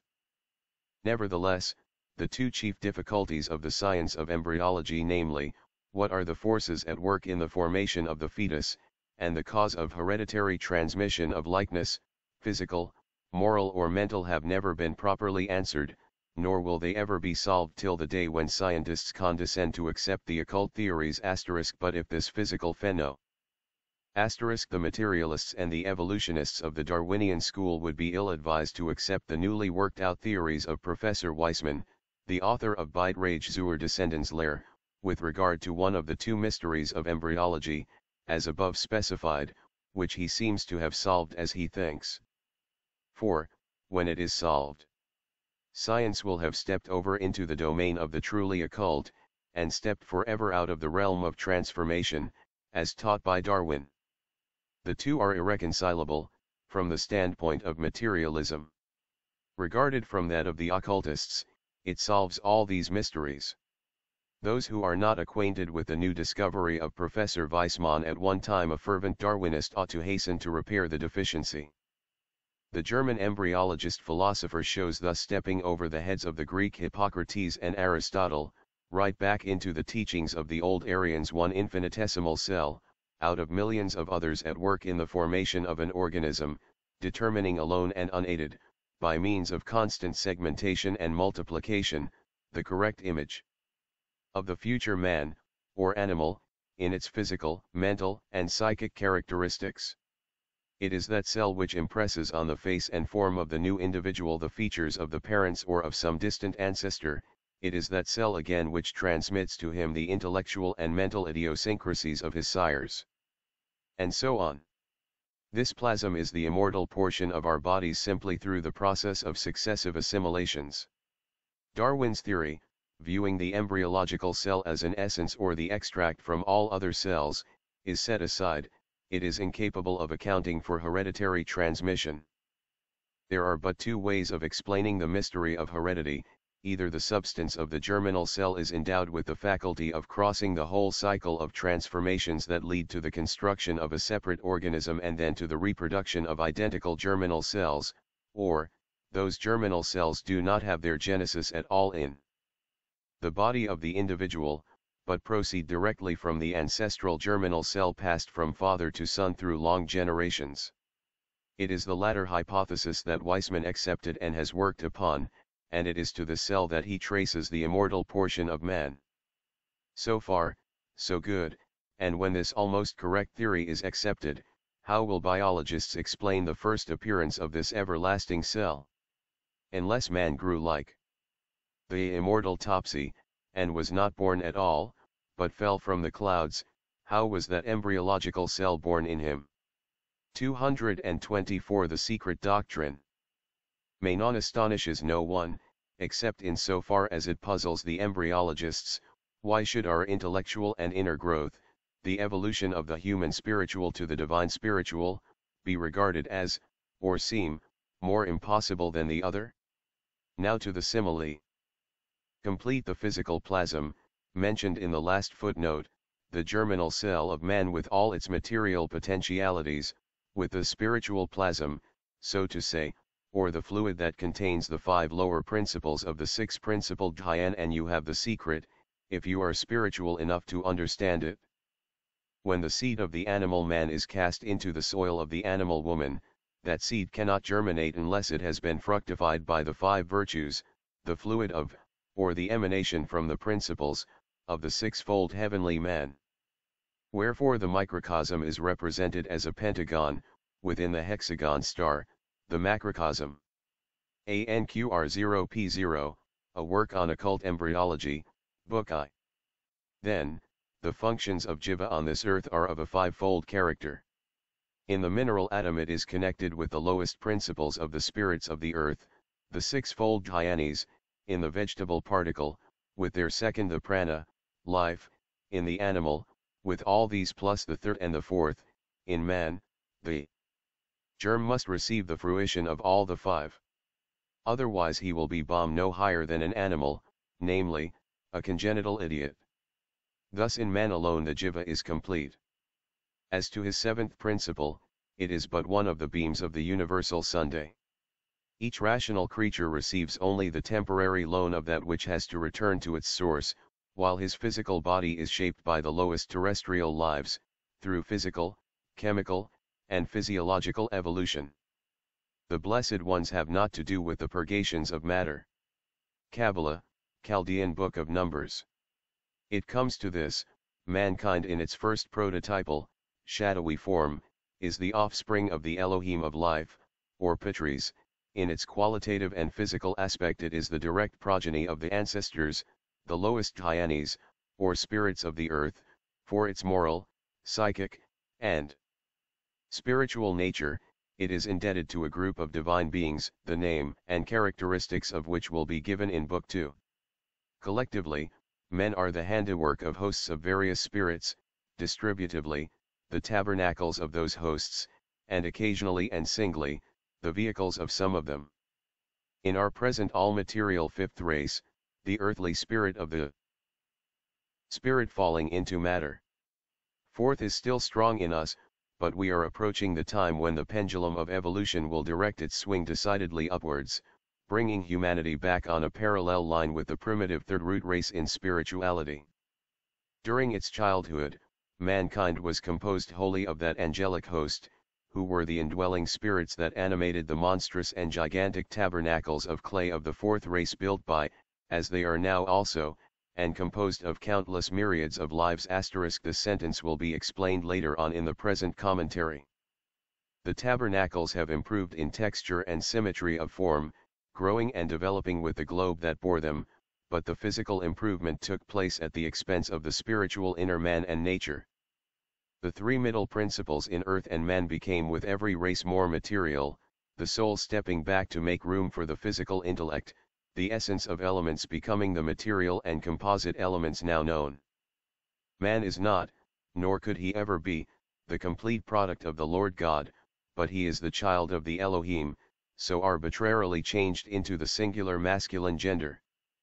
The first Dhyanis, commissioned to create man in their image, could only throw off their shadows, like a delicate model for the nature spirits of matter to work upon. See Book 2. Man is, beyond any doubt, formed physically out of the dust of the earth, but his creators and fashioners were many. Nor can it be said that the Lord God breathed into his nostrils the breath of life, unless that God is identified with the one life, omnipresent though invisible, and unless the same operation is attributed to God on behalf of every living soul or nephesh, which is the vital soul, not the divine spirit or ruach, which ensures to man alone a divine degree of immortality, that no animal, as such, could ever attain in the cycle of incarnation. It is the inadequate distinctions made by the Jews, and now by our Western metaphysicians, who, not knowing of, and being unable to understand, hence to accept, more than a triune man spirit, soul, science, dimly perceiving the truth, may find bacteria and other infinitesimals in the human body, and see in them but occasional and abnormal visitors to which diseases are attributed.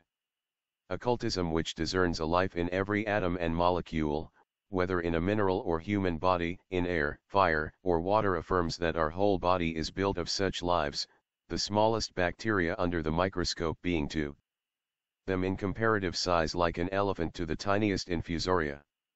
226. The secret doctrine. Body thus confuse the breath of life with immortal spirit. This applies also directly to the Protestant theologians, who, in translating verse 8 of ch. 3 in the fourth Gospel, have entirely perverted the meaning. Indeed, the verse is made to say the wind bloweth where it listeth, instead of the Spirit goeth where it willeth, as in the original and also in the translation of the Greek Eastern Church. Thus the philosophy of psychic, spiritual, and mental relations with man's physical functions is in almost inextricable confusion. Neither the old Aryan, nor the Egyptian psychology are now properly understood. Nor can they be assimilated without accepting the esoteric septenary, or, at any rate, the Vedantic quinquipartite division of the human inner principles. Failing which, it will be forever impossible to understand the metaphysical and purely psychic and even physiological relations between the Dhyan-Kohans, or angels, on the one plane, and humanity on the other.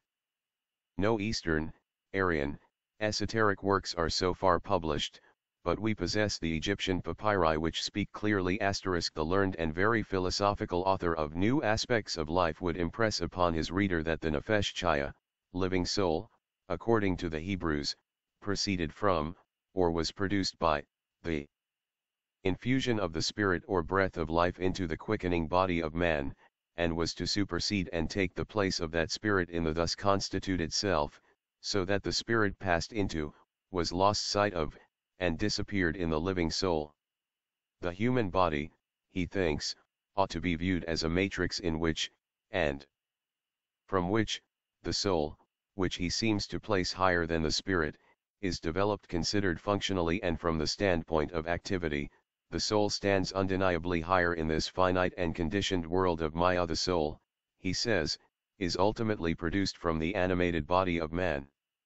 Thus the author identifies spirit, Atma, simply with the breath of life. The Eastern occultists will demur to this statement, for it is based on the erroneous conception that prana and Atma or Jivatma are one and the same thing.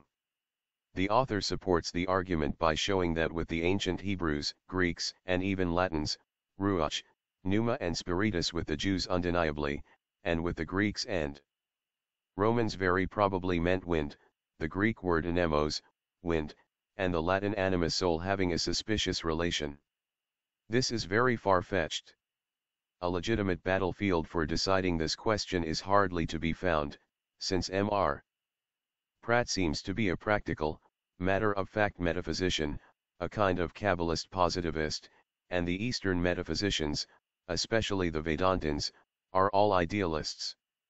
The occultists are also of the extreme esoteric Vedantin school, and they call the one life, Parabrahm, the great breath and the whirlwind, but they disconnect the seventh principle entirely from matter or any relation to, or connection with it. 227. The Egyptian system. Of the seven principles or the seven souls of man *, the Book of the Dead gives a complete list of the transformations that every defunct undergoes, while divesting himself, one by one, of all those principles materialized for the sake of clearness into ethereal entities or bodies. We must, moreover, remind those who try to prove that the ancient Egyptians knew nothing of and did not teach reincarnation, that the soul, the ego or self, of the defunct is said to be living in eternity, it is immortal, co-eval with, and disappearing with the solar boat, i.e., for the cycle of necessity. This soul emerges from the Tyon, the realm of the cause of life, and joins the living on earth by day, to return to Tyo every night. This expresses the periodical existences of the ego. Book of the Dead, Xlain. The shadow, the astral form, is annihilated, devoured by the Urias, Xlix, 51, the Manes will be annihilated, the two twins, the fourth and fifth principles, will be scattered, but the soul bird, the divine swallow and the Urias of flame, Manas and Atma, Budhai, will live in the eternity, for they are their mother's husbands, like alone produces like. The earth gives man his body, the gods, Dhyanis, his five inner principles, the psychic shadow, of which those gods are often the animating principle. Spirit, Atman, is one and indiscrete. It is not in the Tyo. For what is the Tyo? The frequent allusion to it in the Book of the Dead contains a mystery. Tyo is the path of the night sun, the inferior hemisphere, or the infernal region of the Egyptians, placed by them on the concealed side of the moon. The human being, in their * vitae in Part 2, Book 2, the seven souls of man, the divisions made respectively by Messrs. Gerald Massey and Franz Lambert. Plus another suggestive analogy between the Aryan or Brahmanical and the Egyptian esotericism. The former call the Pitris the lunar ancestors of men, and the Egyptians made of the moon god, Tadesmuin, the first human ancestor. This moon god expressed the seven nature powers that were prior to himself, and were summed up in him as his seven souls, of which he was the manifester as the eighth one, hence the eighth sphere. The 7 rays of the Chaldean heptakes or Iao, on the Gnostic stones indicate the same septenary of souls. The first form of the mystical 7 was seen to be figured in heaven, by the 7 large stars of the Great Bear, the constellation assigned by the Egyptians to the mother of time, and of the 7 elemental powers. See the 7 souls, etc. As well known to every Hindu, this same constellation represents in India the 7 rishis, and as such is called Riksha, and Chitra Sekandinas. 228 The secret doctrine. Esotericism, came out from the moon, a triple mystery astronomical, physiological, and psychical at once. He crossed the whole cycle of existence and then returned to his birthplace before issuing from it again. Thus the defunct is shown arriving in the west, receiving his judgment before Osiris, resurrecting as the god Horus, and circling round the sidereal heavens, which is an allegorical assimilation to Ra, the sun, then having crossed the Nud, the celestial abyss, returning once more to Taiwa, an assimilation to Osiris, who, as the god of life and reproduction, inhabits the moon. Plutarch, Isis and Osiris, ch. Slyene, shows the Egyptians celebrating a festival called the Ingress of Osiris into the moon. In chapter Sly, life is promised after death, and the renovation of life is placed under the patronage of Osiris Lunas, because the moon was the symbol of life renewals or reincarnations, owing to its growth, waning, dying, and reappearance every month. In the Dankmo, 4:5, it is said, O Osiris Lunas, that renews to thee thy renewal. And Safik says to Seti I, Marietzabitis, Plate 51, thou renewest thyself as the god Lunas when a babe. It is still better explained in a Louvre papyrus, p. Pierrot, Etudes Egyptologiques couplings and conceptions abound when he, Osiris Lunas, is seen in heaven on that day. Says Osiris, O, sole radiant beam of the moon, I issue from the circulating multi-hides, of stars, open me the Taiwa, for Osiris N. I will issue by day to do what I have to do amongst the living, Book of the Dead, ch2, i.e., to produce conceptions. Osiris was God manifest in generation, because the ancients knew, far better than the modems, the real occult influences of the lunar body upon the mysteries of conception. Later on, when the moon became connected with female goddesses with Diana, Isis, Artemis, in the oldest systems we find the moon always male. Thus Soma is, with the Hindus, a kind of sidereal Don Juan, a king, and the father, albeit illegitimate, of Buddha wisdom, which relates to occult knowledge, a wisdom gathered through a thorough acquaintance with lunar mysteries including those of sexual generation. See Holy of Holies. Plus if instead of being taught in Sunday schools useless lessons from the Bible, the armies of the ragged and the poor were taught astrology so far, at any rate, as the occult properties of the moon and its hidden influences on generation are concerned, then there would be little need to fear increase of the population nor to resort to the questionable literature of the Malthusians for its arrest. For it is the moon and her conjunctions that regulate conceptions, and every astrologer in India knows it. During the previous and the present races, at least at the beginning of this one, those who indulged in marital relations during certain lunar phases that made those relations sterile were regarded as sorcerers and sinners. But even now those sins of old, based on the occult knowledge and the abuse of it, would appear preferable to the crimes of today, which are perpetrated because of the complete ignorance of, and disbelief in all such occult influences. 229 Many streams, but one source. Juno, etc., that connection was due to a thorough knowledge of physiology and female nature, physical as much as psychic.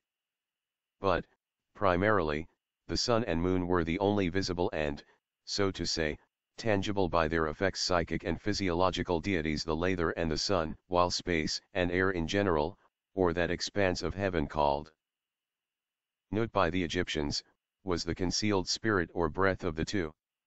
These father and son were interchangeable in their functions and worked harmoniously together in their effects upon terrestrial nature and humanity, hence they were regarded as one, though two in personified entities. They were both males, and both had their distinct and also collaborative work in the causative generation of humanity. So much from the astronomical and cosmic standpoints viewed and expressed in symbolical language which became in our last races theological and dogmatic. But behind this veil of cosmic and astrological symbols, there were the occult mysteries of anthropography and the primeval genesis of man. And in this, no knowledge of symbols or even the key to the post-Diluvian symbolical language of the Jews will, or can help, save only with reference to that which was laid down in national scriptures for exoteric uses, the sum of which, however cleverly veiled, was only the smallest portion of the real primitive history of each people, often relating, moreover, as in the Hebrew scriptures merely to the terrestrial human, not divine life of that nation. That psychic and spiritual element belonged to mystery and initiation. There were things never recorded in scrolls, but, as in Central Asia, on rocks and in subterranean crypts. Nevertheless, there was a time when the whole world was of one lip and of one knowledge, and man knew more of his origin than he does now, and thus knew that the sun and moon, however large a part they do play in the constitution, growth, and development of the human body, were not the direct causative agents of his appearance. On earth, 230 The secret doctrine. These agents being, in truth, the living and intelligent powers which the occultists called Hyan Kohans. As to this, a very learned admirer of the Jewish esotericism tells us that the Kabbalah says expressly that Elohim is a general abstraction, what we call in mathematics a constant coefficient or a general function entering into all construction, not particular, that is, by the general ratio 1 to 31,415, the astrodhyanic and Elohistic figures. To this the Eastern occultist replies, quite so, it is an abstraction to our physical senses. To our spiritual perceptions, however, and to our inner spiritual eye, the Elohim or Dhyanis are no more an abstraction than our soul and spirit are to us.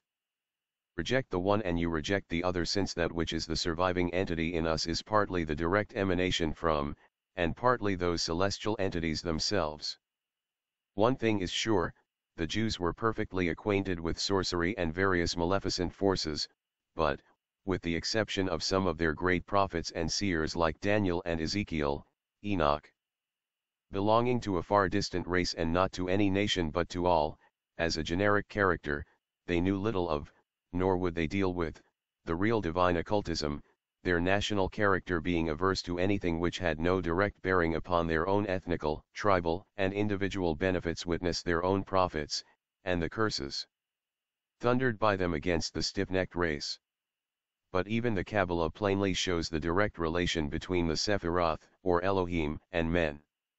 Therefore, when it is proved to us that the Kabbalistic identification of Jehovah with Bina, a female Sephiroth, has still another, a sub-occult meaning in it, then and then only the occultist will be ready to pass the palm of perfection to the Kabbalist.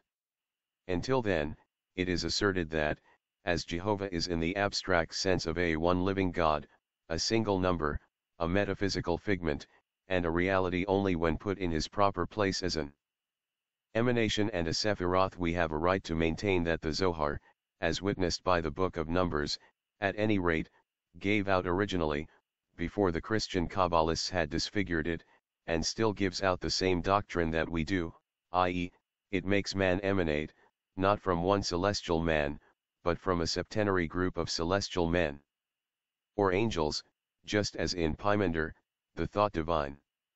231 The differentiation of the one. Stanza 7 continued. 3. When the one becomes two, the threefold appears, a. The three are, linked into, one, and it is our thread, Olanu, the heart of the man plant, called Saptaparna, b. A. When the one becomes two, the threefold appears, to wit, when the one eternal drops its reflection into the region of manifestation, that reflection, the ray, differentiates the water of space, or, in the words of the Book of the Dead, chaos ceases, through the effulgence of the ray of primordial light dissipating total darkness by the help of the great magic power of the word of the central Sunday. Chaos becomes male-female, and water, incubated through light, and the threefold being issues as its firstborn.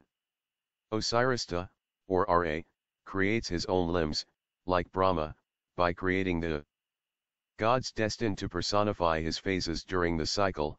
17:4. The Egyptian Ra, issuing from the deep, is the divine universal soul in its manifested aspect, and so is Narayana, the Purusha, concealed in acts and present in ether. This is the metaphysical explanation, and refers to the very beginning of evolution. Or, as we should rather say, of theogony. The meaning of the stanza when explained from another standpoint in its reference to the mystery of man and his origin, is still more difficult to comprehend. In order to form a clear conception of what is meant by the one becoming two, and then being transformed into the threefold, the student has to make himself thoroughly acquainted with what we call rounds. If he refers to esoteric Buddhism, the first attempt to sketch out an approximate outline of archaic cosmogony, he will find that by a round is meant the serial evolution of nascent material nature, of the 7 globes of our chain * with their mineral, *. Several inimical critics are anxious to prove that no 7 principles of man nor septenary constitution of our chain were taught in our earlier volume, Isis Unveiled. Though in that work the doctrine could only be hinted at, there are many passages, nevertheless, in which the septenary constitution of both man and chain is openly mentioned. Speaking of the Elohim in Volume 2, page 420, it is said, "They remain over the 7th heaven, or spiritual world, for it is they who, according to the Kabbalists, formed in succession the 6 material worlds, or rather, attempts at worlds that preceded our own, which, they say, is the 7th. Our globe is, of course, upon the diagram representing the chain, the 7th and the lowest, though, as the evolution on these globes is cyclic, it is the 4th in descending the arc of matter." And again, on page 367, vol.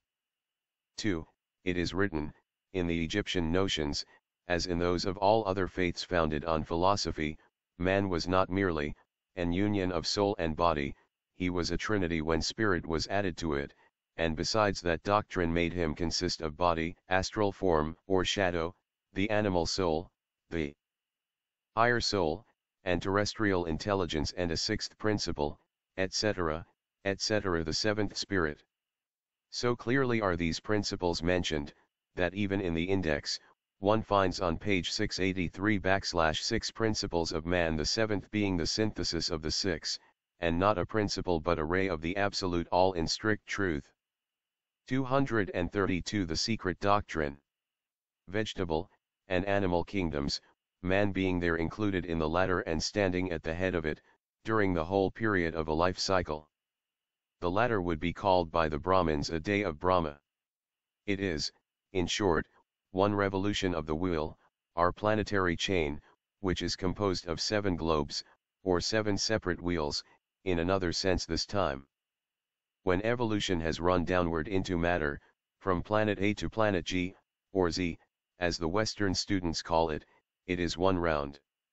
In the middle of the 4th revolution, which is our present round, evolution has reached its acme of physical development, crowned its work with the perfect physical man, and, from this point, begins its work spiritward. All this needs little repetition, as it is well explained in esoteric Buddhism. That which was hardly touched upon, and of which the little that was said has misled many, is the origin of man, and it is upon this that a little more light may now be thrown, just enough to make the stanza more comprehensible, as the process will be fully explained only in its legitimate place, in Book 2. Now every round, on the descending scale, is but a repetition in a more concrete form of the round which preceded it, as every globe down to our 4th sphere, the actual Earth, is a grosser and more material copy of the more shadowy sphere which precedes it in their successive order, on the three higher planes. See diagram in stanza 6. COMM 6. On its way upwards on the ascending arc evolution spiritualizes and etherealizes, so to speak, the general nature of all, bringing it onto a level with the plane on which the twin globe on the opposite side is placed, the result being, that when the seventh globe is reached, in whatever round, the nature of everything that is evolving returns to the condition it was in at its starting point plus, every time, a new and superior degree in the states of consciousness.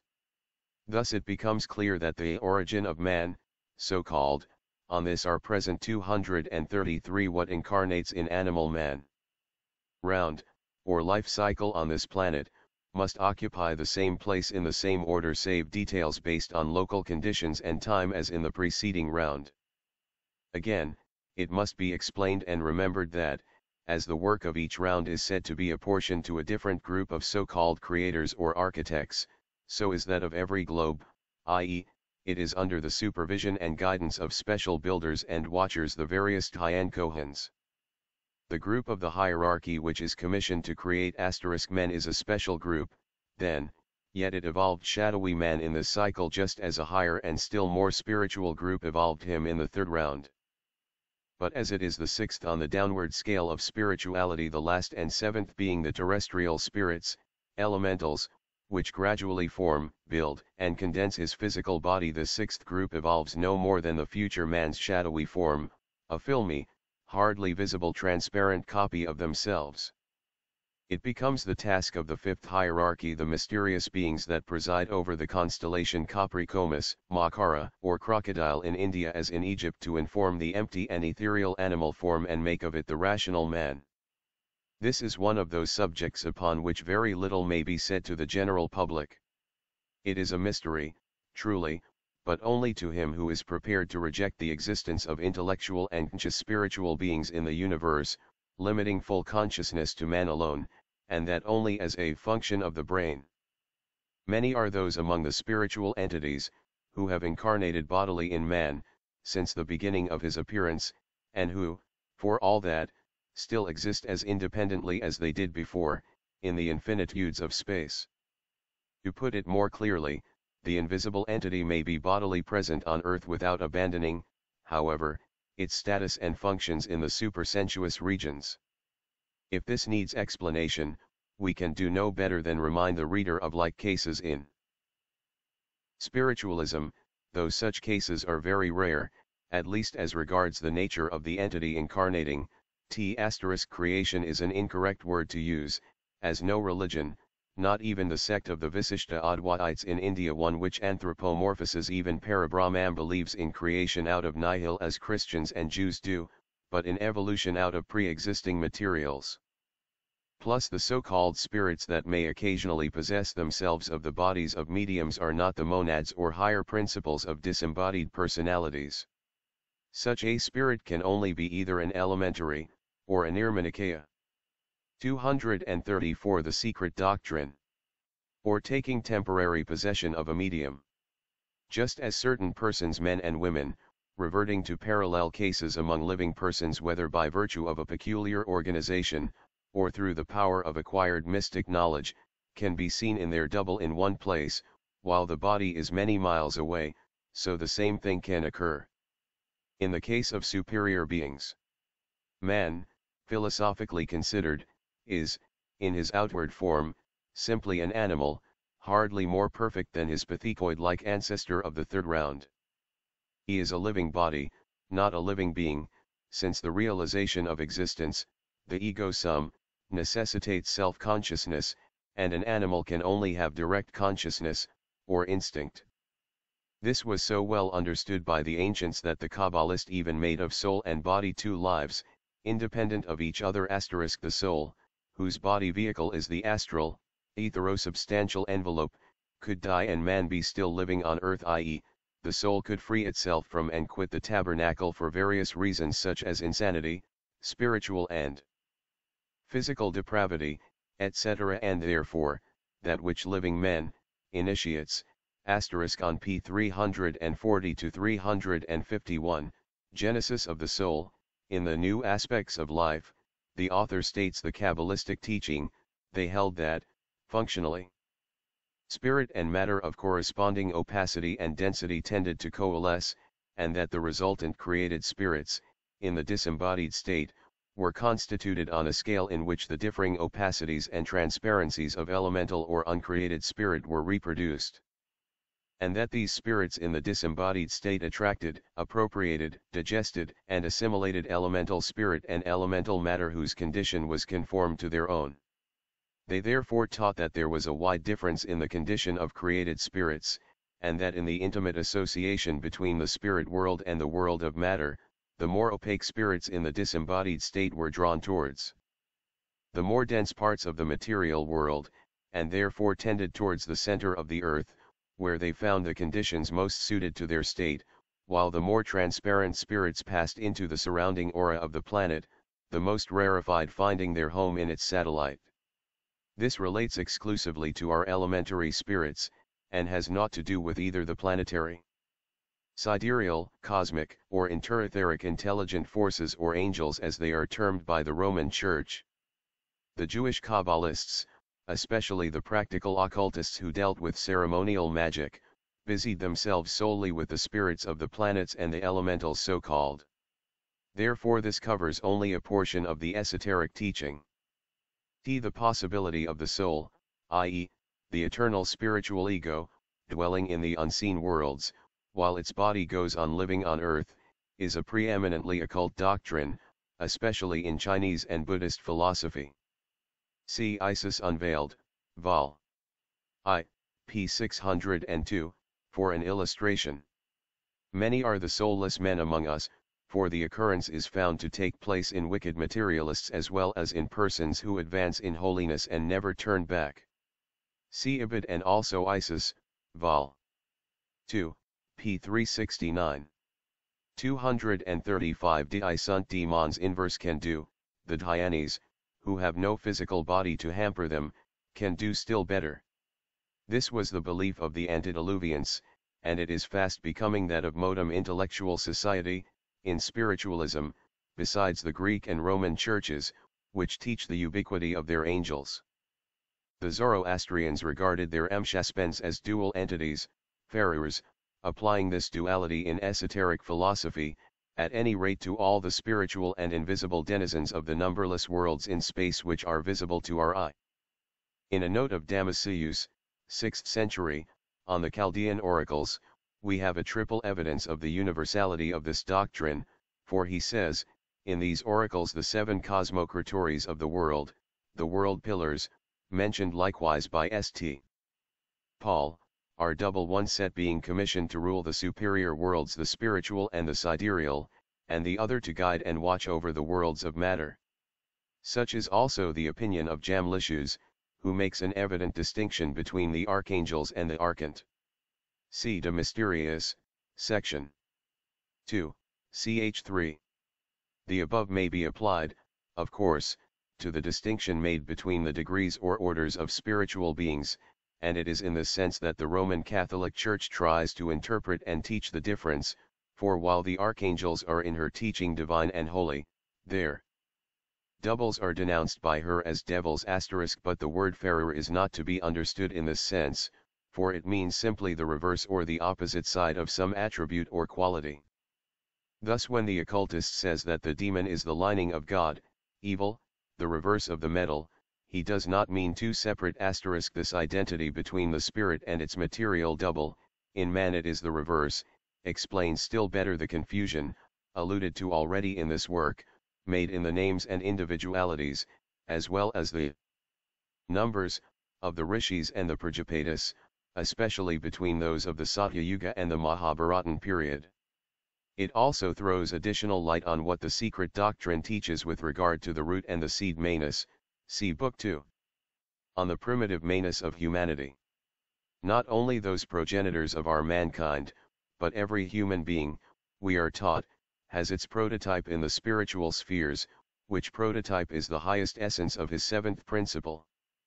Thus the 7 manus become 14, the root Manu being the prime cause, and the seed Manu its effect, and when the latter reach from Satya Yuga, the first stage, to the heroic period, these Manas or Rishis become 21 in number. The secret doctrine. Actualities, but the two aspects or facets of the same unity. Now the best man living would appear, side by side with an archangel as described in Theology of Fiend. Hence a certain reason to depreciate a lower double, immersed far deeper in matter than its original. But there is still as little cause to regard them as devils, and this is precisely what the Roman Catholics maintain against all reason and logic. b. The concluding sentence of this sloka shows how archaic is the belief and the doctrine that man is sevenfold in his constitution. The thread of being which animates man and passes through all his personalities, or rebirths on this earth, an allusion to Sutratma, the thread on which moreover all his spirits are strung is spun from the essence of the threefold, the fourfold and the fivefold, which contain all the preceding. Panchasika, agreeably to Bhagavata Purana, VXX 25-28, is one of the 7 Kumaras who go to Svetadvipa to worship Vishnu. We shall see further on, what connection there is between the celibate and chaste sons of Brahma, who refuse to multiply, and terrestrial mortals. Meanwhile it is evident that the man-plant, Saptaparna, thus refers to the 7 principles, and man is compared to the 7-leaved plant of this name * so sacred among Buddhists. For further details as to Saptaparna and the importance of the number 7 in occultism, as well as in symbology, the reader is referred to Part 2, Book 2, on Symbolism, sections on Saptaparna, the septenary in the Vedas, etc. etc. The Egyptian allegory in the Book of the Dead already mentioned, the hymn that relates to the reward of the soul, is as suggestive of our septenary doctrine as it is poetical. The deceased is allotted a piece of land in the field of Anru, wherein the Manes, the deified shades of the dead, glean, as the harvest they have sown by their actions in life, the corn 7 cubits high, which grows in a territory divided into 14 and 7 portions. This corn is the food on which they live and prosper, or that will kill them, in Amenti, the realm of which the Anru field is a domain. For, as said in the hymn, see chap. XXXII 9, the deceased is either destroyed therein, or becomes pure spirit for the eternity, in consequence of the 7 times 77 lives past or to be passed on earth. The idea of the corn reaped as the fruit of our actions is very graphic. 237 The immortal root. Stanza 7. Continued. For it is the root that never dies, the 3-tongued flame of the 4 wicks *, a. The wicks are the sparks, that draw from the 3-tongued flame, their upper triad, shot out by the 7, their flame, the beams and sparks of one moon reflected in the running waves of all the rivers of the earth, Bhumi or Prithivi, t. b. A. The 3-tongued flame that never dies is the immortal spiritual triad, the Atma-Buddhi and Manas, the fruition of the latter assimilated by the first 2 after every terrestrial life. The 4 wicks that go out and are extinguished, are the 4 lower principles, including the body. I am the 3-wicked flame and my wicks are immortal, says the defunct. I enter into the domain of Sikhem, the god whose arm sows the seed of action produced by the disembodied soul, and I enter the region of the flames who have destroyed their adversaries, i.e., got rid of the sin-creating 4 wicks. See chap. I. 7, Book of the Dead, and the Mysteries of Arostan. IB, just as milliards of bright sparks dance on the waters of an ocean above which one and the same moon is shining, so our evanescent personalities, the elusive envelopes of the immortal monad ego, twinkle and dance on the waves of Maya. They last and appear, as the thousands of sparks produced by the moonbeams, only so long as the queen of the night radiates her luster on the running waters of life, the period of a manvantara, and then they disappear, the beam symbols of our eternal spiritual egos alone surviving, remerged in, and being, as they were before, one with the mother source. The 3-tongued flame of the 4 wicks corresponds to the 4 unities and the 3 binaries of the Sephirothal tree, see commentary on stanza 6. Plus useless to repeat again that the terms given here are Sanskrit translations, for the original terms, unknown and unheard of in Europe, would only puzzle the reader more, and serve no useful purpose. 238 The Secret Doctrine. Stanza 7. Continued. 5. The spark hangs from the flame by the finest thread of Fahat. It journeys through the 7 worlds of Maya, It stops in the first kingdom, and is a metal and a stone. It passes into the second kingdom, and behold a plant. The plant whirls through 7 forms and becomes a sacred animal, the first shadow of the physical man, b. From the combined attributes of these, Manu, man, the thinker, is formed. Who forms him? The 7 lives, and the 1 life, c. Who completes him? The 5-fold LHA. And who perfects the last body? Fish, Sin, and Soma, the moon, RF. A.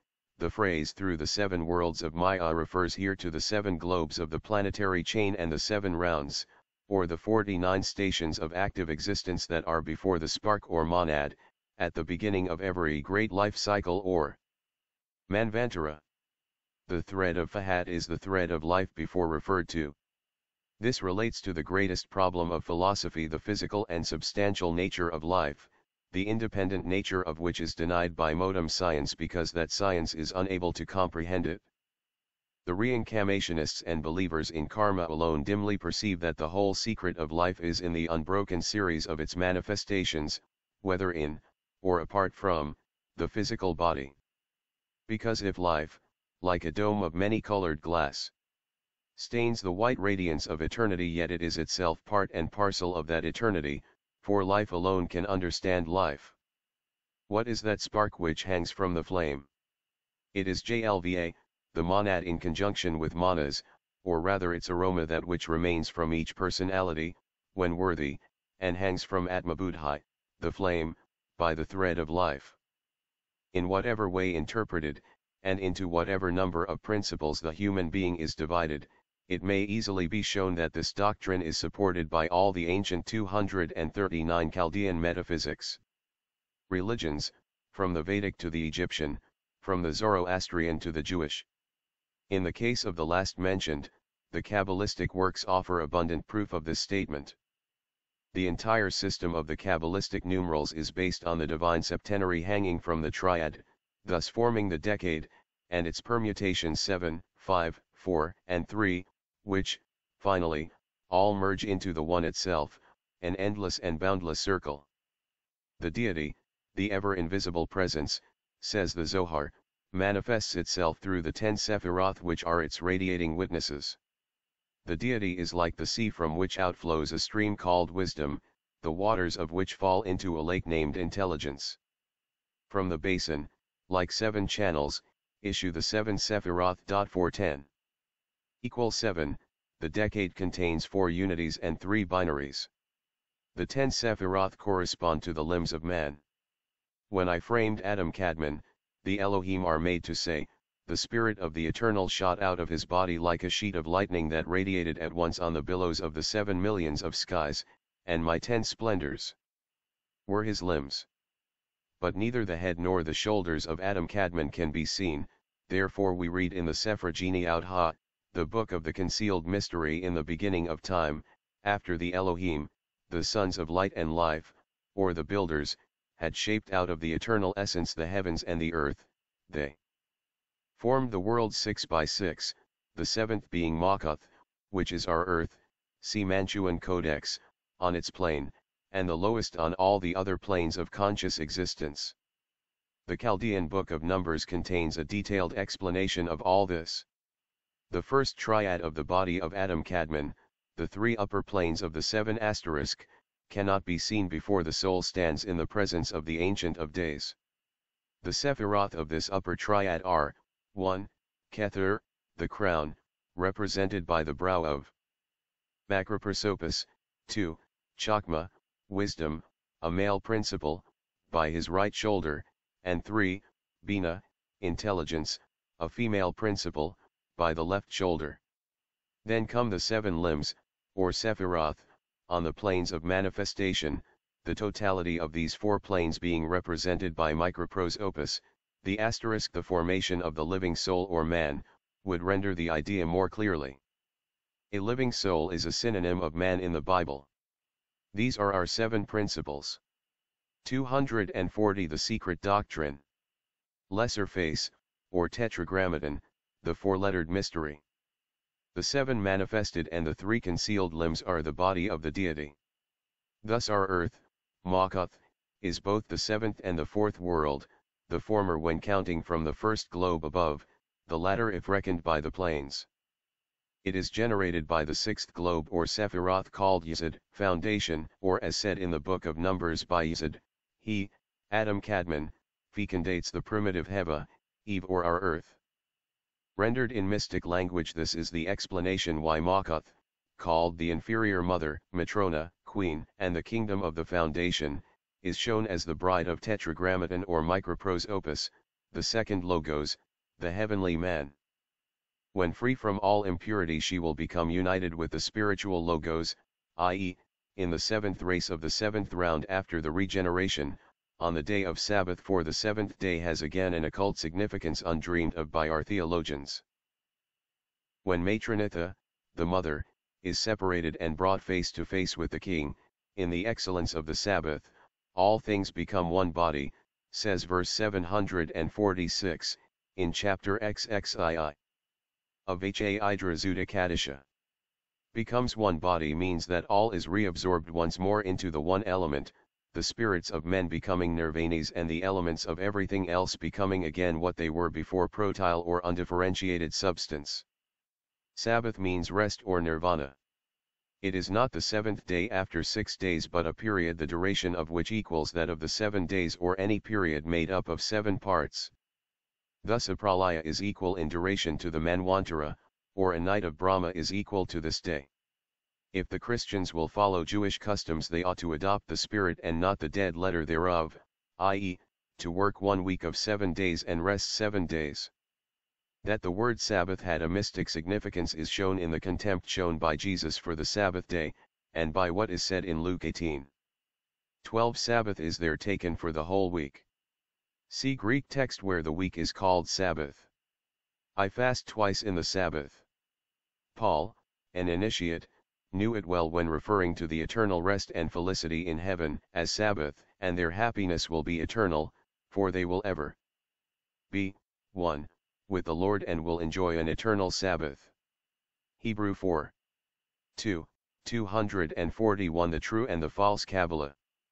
The difference between the two systems, taking the Kabbalah as contained in the Chaldean Book of Numbers, not as misrepresented by its now disfigured copy, the Kabbalah of the Christian mystics, the Kabbalah and the archaic esoteric Vidya, is very small.